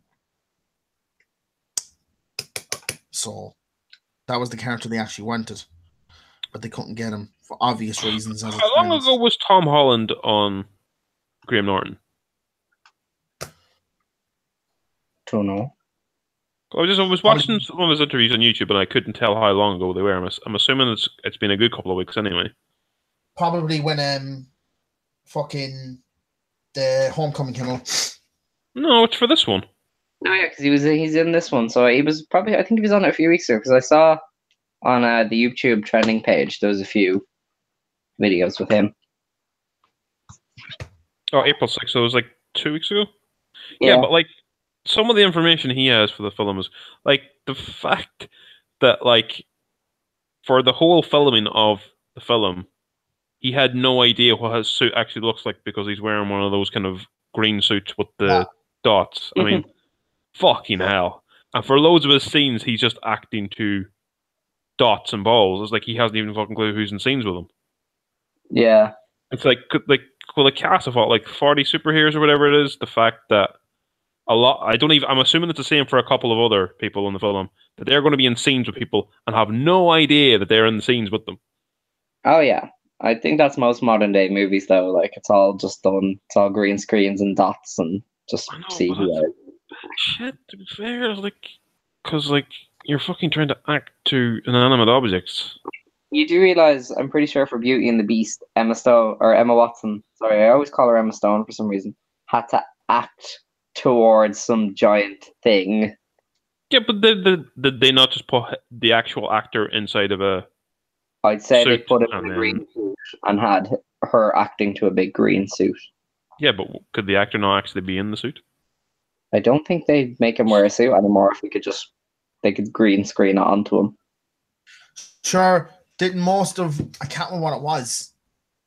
I think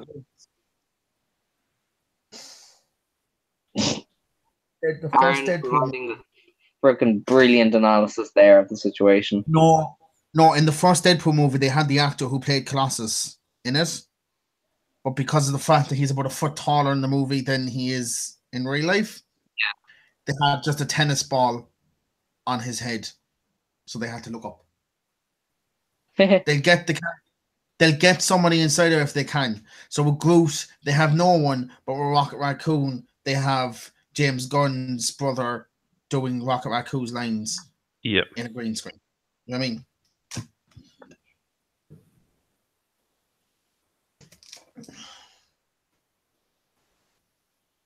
What's next on your list, Aaron? They also has casting news for the Infinity War movie, which is Cassie Lang is apparently been recast in Avengers 4. If nobody knows who Cassie Lang is, it's the daughter of Scott Lang. The actress apparently is about 16-ish, so it's leading to believe there's going to be a bit of a time jump between movies. Well, the thing as well is you're saying that the actress is 16. They can always have her play a younger character. No, the people are thinking that as well because it's just. I mean, it's like there's a lot of 20-year-olds who are playing teens. Oh yeah. Oh yeah, that is. No, she probably will be. Her 30s playing high school kids, you know? She probably will be younger, but when you look how young his daughter was in the first Ant-Man movie, and you look how old this actress is, I can't seem to find it anywhere. How many years ago was it since the first one? 2. 2 years? Has it only been 2 years since Ant-Man was out? That can't be right. 3. It's got to be older than that, surely.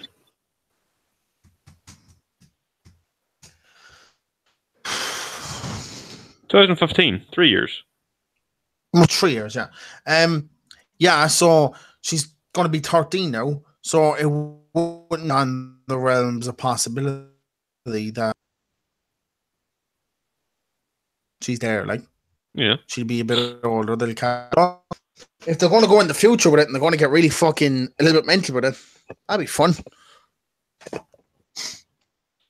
I think it's time. Yeah, hang on a second. I don't know what you're talking about, so I'm just. No, the whole thing of the Guardians of the Galaxy.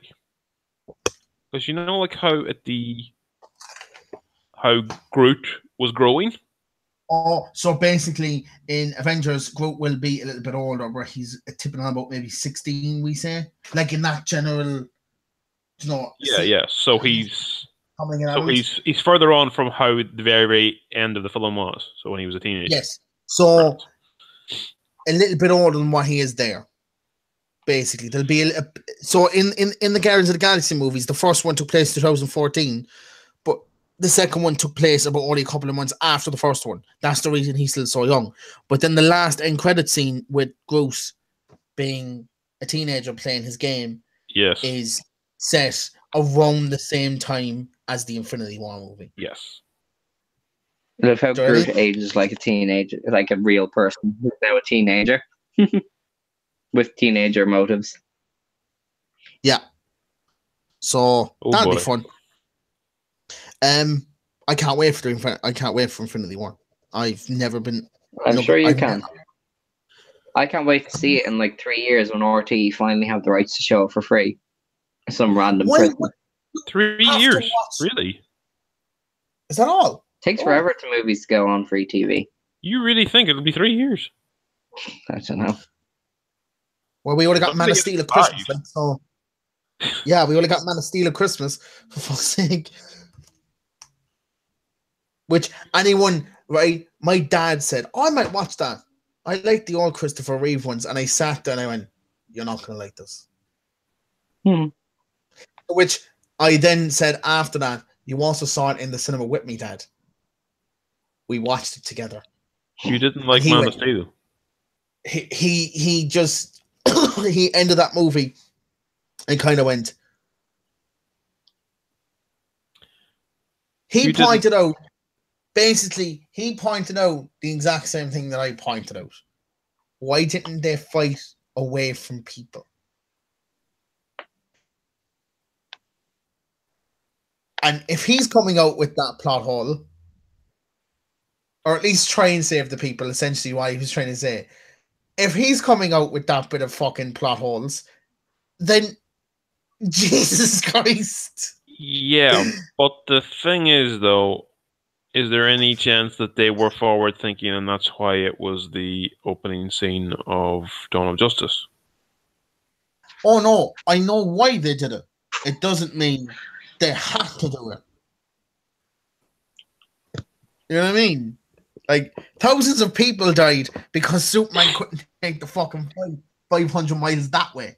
Just like, like, it was avoidable. And if they was in the streets, he could have very just said, can you get people out of the way? Like Captain America did in the first Avengers movie. You know? My dad has seen all the DC movies so far except for Suicide Squad. And his favorite one, I think is what most people's favorite one is it's Wonder Woman. He really enjoyed Wonder Woman. And only saw Justice League. Wonder Woman is the one where they didn't do anything wrong in it. Yeah. Essentially. And he only saw Justice League then because Wonder Woman was in it. That was his selling point. He's like, I want to see it because I was like, all right, cool. Gives me a reason to see it then, I suppose. So I went to see it, and both of us left the cinema at the end of it going, well, it was a movie. It was 120 minutes long.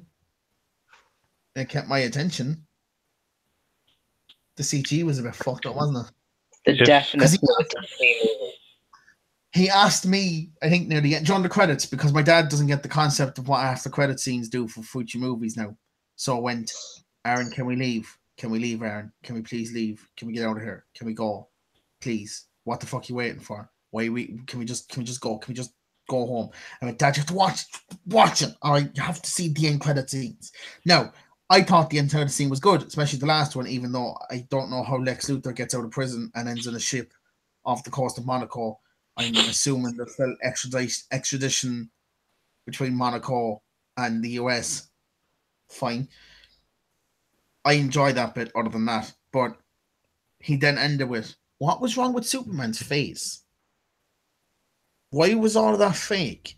Like, I know it's fake. But why is the rest of it? Does it look right? Why did it look very like a computer? Why doesn't it look right? Why was it off? And I went, because Zack Snyder is a shit director these days. And then I explained the whole mustache thing. Yeah. And then again, it was the exact same thing that everybody else said. Why didn't they just leave him have a beard then? They call it Superman. Superman doesn't have a beard. He did when he got resurrected the last time. And he had a mullet and a black suit. All I wanted was the mullet more than anything else. The black suit I could have got over, but I just wanted the mullet. I wanted to see Henry Cavill on screen with a mullet.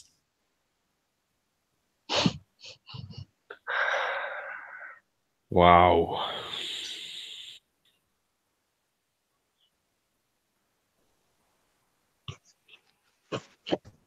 Halloween's coming out October 19th. What's coming out? Halloween.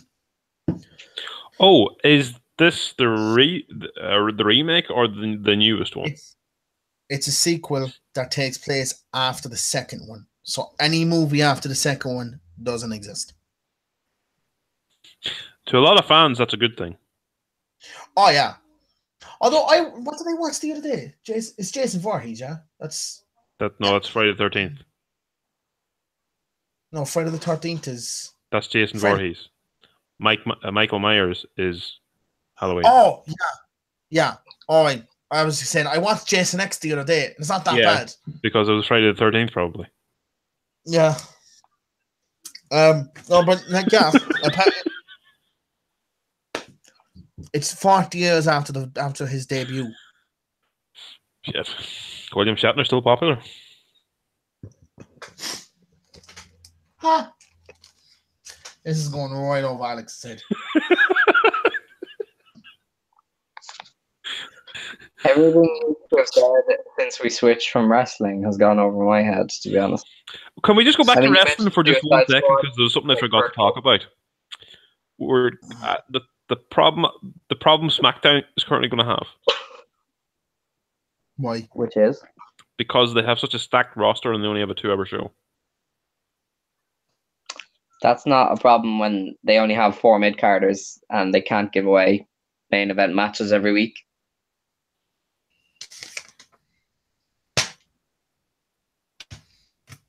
you do have a problem if you don't have that many mid-carders then. Like, they have fuck all. Like, all I can think of is their tag teams are going to occasionally act as singles workers who are in the mid-card. Because otherwise they have literally like 4 people, and then the rest of them are all just main eventers and like floating about.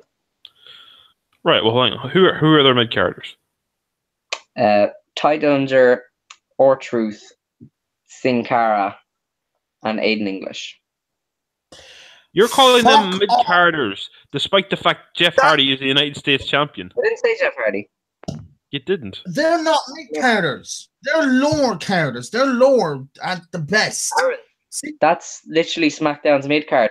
There's no one else underneath them. There's no. Hasn't been a mid-carder since 2010. Aaron, the rest of the card is like Jeff Hardy and like Co. There's like Ty Dillinger are the mid-card. Randy Orton. Right. Their mid-card is the New Day, the Usos, Samoa Joe. That's a mid-card. That's their mid-card. So think about those fellas. Samoa Joe is not the mid-card. No, I would agree with that. I'd agree with Alex on that. But at the moment he is. He's not main event. He's not in the main event. The main event currently is one match. The fact that his next big match is for the Intercontinental title, which is he's still mid-card, though. Yeah. Yeah, and also the fact the main event currently is Nakamura, Styles, and arguably Daniel Bryan. They're the main event right now, right? That's the cutoff. Sorry. She's on the landing now. Carrots she's around carrots and he's minding her. Alright, cool. As you can clearly see, I'm getting very annoyed at the cat.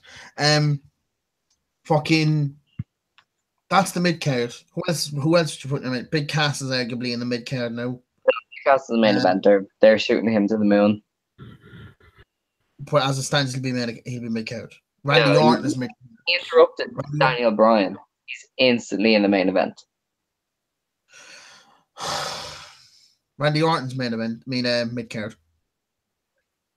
Okay, but like to me, a lot of those names are the upper mid card where they're gonna fight for they're gonna fight for the main belt every now and then, and they're gonna fight for the US title. They're still mid carders, right? But you know what I mean. SmackDown is literally nobody outside of their top 10 guys. You know. Same with Raw. Like Raw has some characters though, at least like.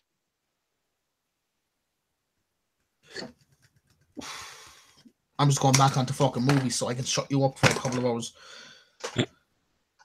In 1 week, we had 3 new adverts. The Equalizer, Incredibles 2, Deadpool 2. Another trailer has come out in the last while. What's that? The new Johnny English film. Oh yeah, Johnny English. That was the other one I couldn't fucking remember. Johnny English, yeah. That looks good actually. I kind of can't wait for that. I kind of didn't want to watch all the trailer in case they ruin any of the jokes. Do you know what I mean? They will. That's generally what they do. So I didn't watch all the The Deadpool one was the best though. Have you seen the Deadpool one yet? How new is that one? 6-7 hours. Oh, right. So there's another one. Jesus Christ! What the hell? We stopped thinking I fucking trailers for that film. I've seen the whole film before we even get to the cinema. Yeah. The jokes in this one, there's 2 meta jokes, and the last joke in the ad is just funny. Really. Because to be fair, the last trailer for Deadpool really done nothing for me. Yeah, it didn't do anything for me either. It basically was like, if I don't see this in cinema, I really wouldn't be all that bothered. Which I did not think I'd ever say, but like this one does it for me anyway. This saves it for me. Well, I'll wait till I see the last trailer. I was like, they're making this film like they know they're not getting a third, and they're just not putting in the effort. They're just doing it because they're being given money to make a second one. Well, if the reports that the next X-Men is supposed to be the last one, if they were to believe that, then yes, this is the last Deadpool movie, at least with Ryan Reynolds, I say. Oh God, actually, I don't even want to think of them being the last one with Ryan Reynolds, as in there will be more without Ryan Reynolds, because if there is, I fear. He said that if he ever wanted to do Deadpool movies with him, he'd do it. But if it wasn't going to be over 18s, he wasn't doing it. Oh. Well, wait a sec. What was the age rating for the last Wolverine film? Over 18s. Was it? Well, it's not a Marvel film, is it? It is a Marvel film. That's Fox. Fox. Right. Okay. But the whole thing, I suppose, because Marvel is owned by DC or Disney now. Are Disney ever going to make it? Literally everything is owned by Disney. Disney is running the world. You could, I think, an over 18s Marvel movie that's set in the Marvel universe would sell quite well, because just the interest in it alone would make people go, yeah, I'd see that. Most Marvel fans are over the age of 18 anyway.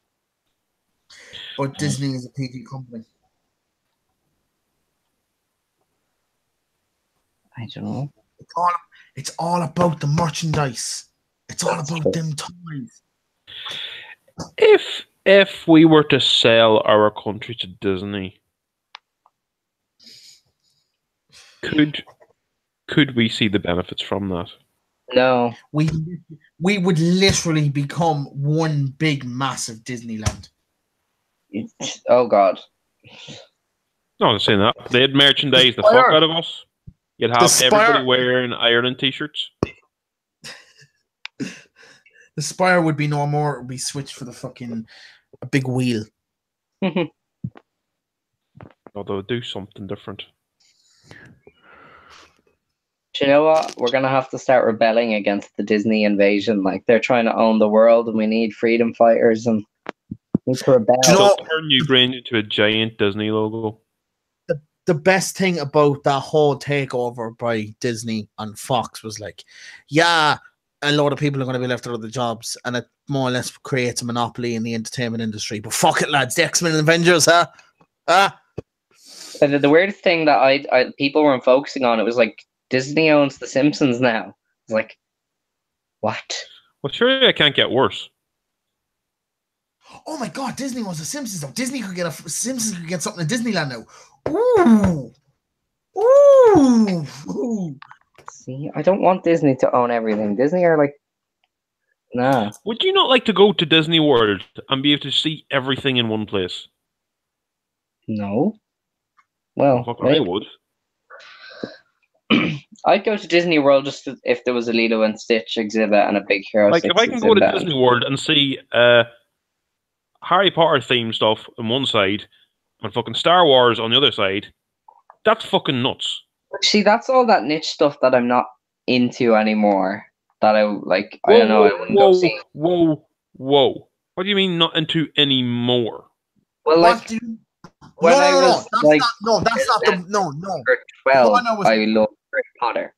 I haven't. I like a few years.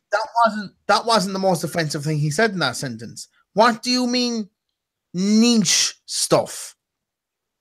Yeah, well, it was anymore, but like it was niche when it was in the books. Star Wars ain't fucking niche when it's making $1.5 billion every movie it brings out now. Not niche. I don't know. I still consider it. Harry Potter's not niche when it's making fucking spin-offs.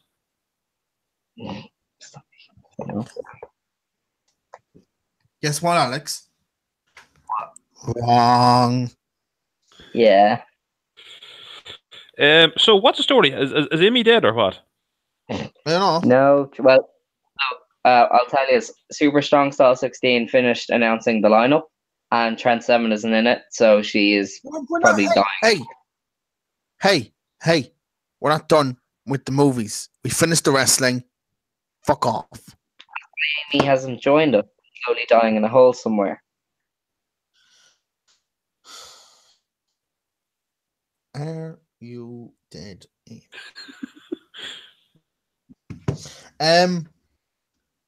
Has anyone been watching Silicon Valley on HBO? I don't live in America, so I don't have HBO. Well, have you been watching Silicon Valley? Any of you been watching it at all? No. I think it's on Sky Atlantic over here. If you don't, and you want to see something, disappeared. Be grand. Oh shit! Oh, he's gone. Oh, I thought he just turned black because I put my pen up and went. There's nothing blocking him. Oh no. And he's back. Oh, he's back. Hey, are you okay there? Aaron had failed to notice you left. He thought his pen was covering where you were. I got a call from the delivery guy with my food, and I was like, "Ah, shit, fuck them lads, fuck the podcast. Like, I don't even care." But then he was like, "I'll be there in 5 minutes," and I was like, "It's a bit of a letdown, but all right." What kind of delivery guy says he'll be there in 5 minutes? Call me if you're outside and can't get in. So I have to go all the way like out downstairs through the reception and out to him. So it's probably better because most of them ring me and I have to like leg it. They're like, "I'm outside." Like, it's gonna take me 10 minutes. How do I put a jacket? Yeah, Amy's pissed off because Trent Simmons not on Super Strong Style 16. I told you this. Well, we don't know yet. Maybe she got kicked in the face on the way home. Like, there's a lot of fucking. I made 2 other group chats with her. She's actually angry about this. It's Trent 7, Aaron.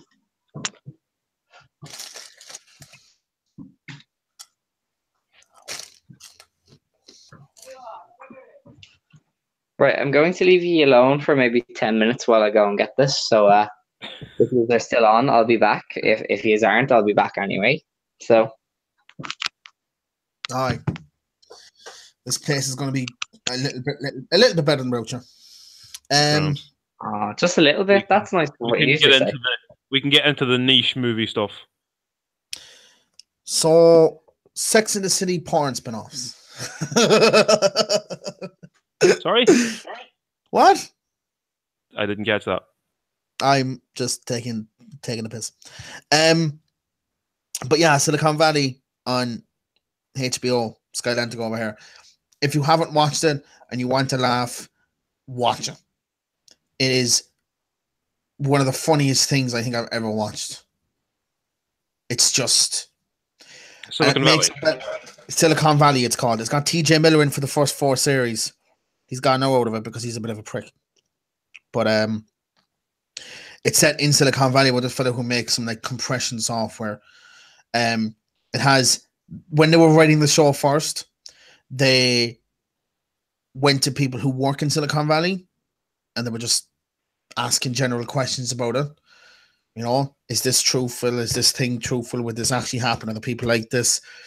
And one of them got really angry, got up in his hoverboard or whatever the fuck, and proceeded to slam his face right into the door on the way out. It was so funny that they couldn't put it into the show because they would have thought they were taking the piss out of people from Silicon Valley. Oh, right. It was that ridiculous that they actually they felt like it was too unbelievable how stupid that fella was. But it's it's incredible, to be honest. If you want to laugh, there's 5 seasons of it there. It's just amazing. I'm assuming it'll be on the box sets part of.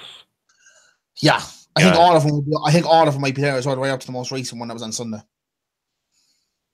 So if you want to laugh, if you and your girlfriend want to laugh, walk away. Sticking on HBO and Sky Atlantic, Westworld starts on Sunday. Do you watch Westworld?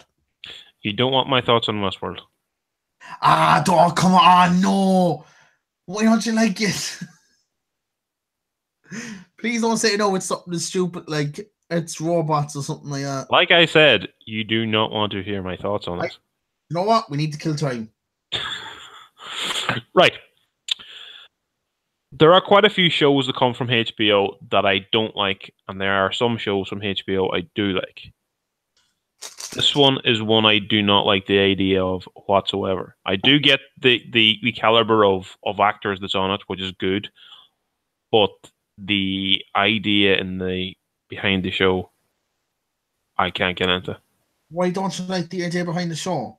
It's where we're going anyway as a human race. So how are we all going that way?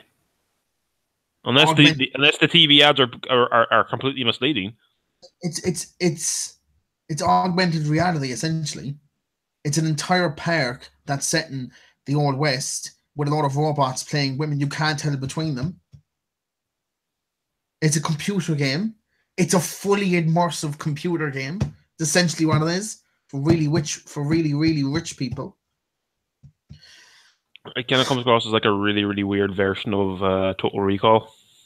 It's arguably, and this is not even a joke, you could arguably say it's a prelude to a Terminator movie.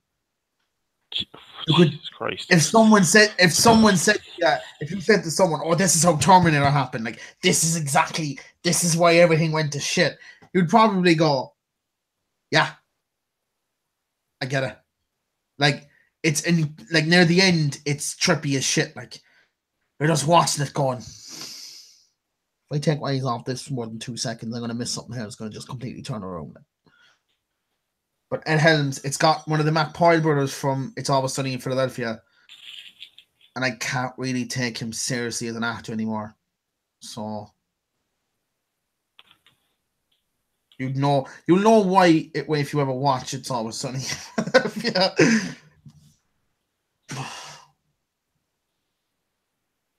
Here's a plug for you. What? Here's a plug for you. Say it again? Here's a plug for you. Why? I just have Winston beside me. So. Oh my god, this podcast is just... No one cares about Homeland. I'm just going to skip that. Yeah, is there Glow anything season 2. Of what? Glow season 2. Yes. Glow. As a couple of people were repeatedly sharing in the forum. Yes, I cannot wait. It was one of my favorite TV shows of last year. It was really well done. Really well done. Yeah. The fact that it has actual real wrestlers on it as well is a big help. And then I'm pretty sure I watched something recently as well that was like a prelude to the actual things that were happening. I can't fucking think of what it was. Oh, I watched something that was sort of related to Glow recently. What the fuck was it? Sorry. I have something about the X-Men characters. It said that Marvel Studios president is hoovering up Fox's Marvel characters, obviously, and wants to introduce Fantastic Four, X-Men, and Deadpool in Phase 4.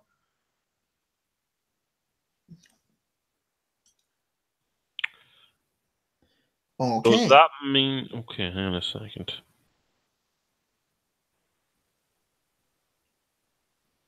See, the whole thing is about that. Does that mean there's going to be completely new actors playing them? Or is he trying to keep the existing actors? I get why Ryan Reynolds wouldn't want to do a PG-13 version of it. Yeah. But at the same time, fuck, that would be hilarious, wouldn't it? An entire movie. What if he just put him in, but you literally beeped out everything he did, and then during the film he's going, hey, am I getting beeped here? Or have him the entire time knowing he can only say one curse word. I think somebody else said this. I remember saying this. Have the entire time where he's only allowed to say one curse word. That's it. And he needs to pick his moment. When is he going to say it? And then Wolverine takes it off him in the last 10 minutes. And then basically it's, you son of a... And then it goes credits. Let's cut off. Yeah.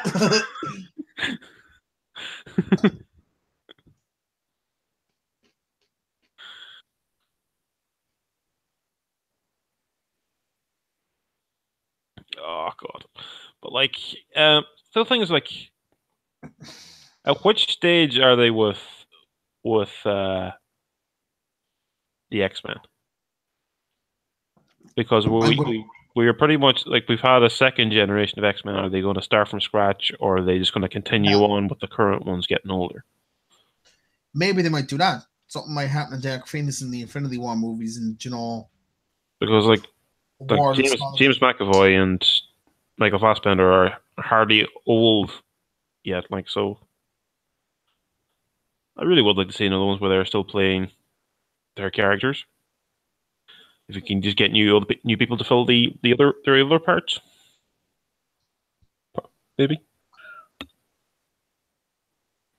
Don't know. Well, yeah. If they completely redo Fantastic Four, it would be nice because Jesus Christ. Oh, I can't wait till we do the Fantastic Four. Like, we all know that's happening. So I can't wait till Kevin Feige decides to fucking completely reboot the whole thing. I'm looking really forward to that. It'll just be interesting how they reintroduced them. Like, because I had such high hopes for the last one. I have a feeling something's going to happen in the fourth Avengers movie that will like cause a ripple effect, basically. Do you know what I mean? Yeah, to be fair, yeah, because something could come out of that, definitely. Like, I'm just excited for the fact that we get Doctor Doom in the MCU. Yeah, but the other thing as well is if there's the plan to kill off a certain number of people over the course of the next two Avenger films, Fantastic Four could help fill in some of those places.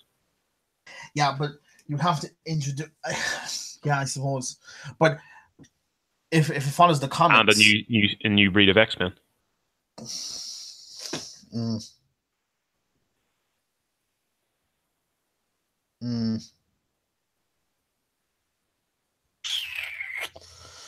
there'll be new characters, new contracts, and everything. So yeah, it would kind of help fill out the next phase. Oh no, yeah. I just kind of hoping that I was kind of hoping that the fact that the next phase might be a little bit more cosmic, because apparently the next phase is always going to have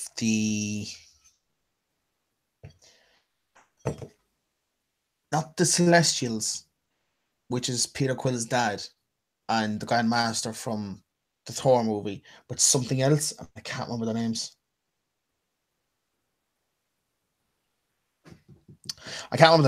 But yeah, that's what apparently the new movies are going to have.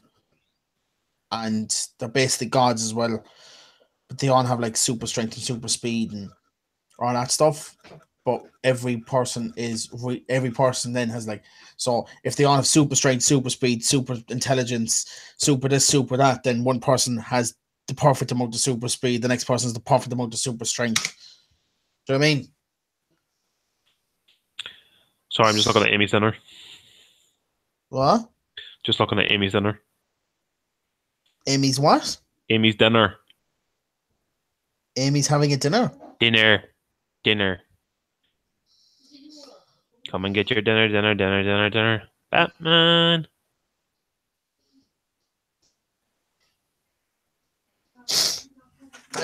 Right. I think we're nearly done.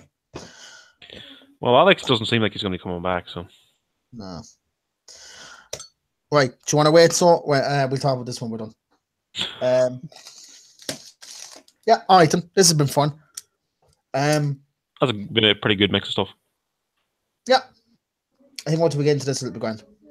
So I hope everyone enjoyed it. If you didn't, I don't give a fuck because we're just going to keep doing it anyway. So for me and Dan, this has been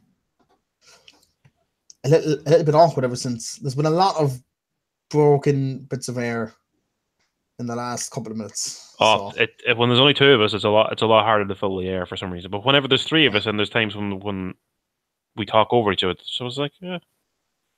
It's been 2 hours. So you're not going for us.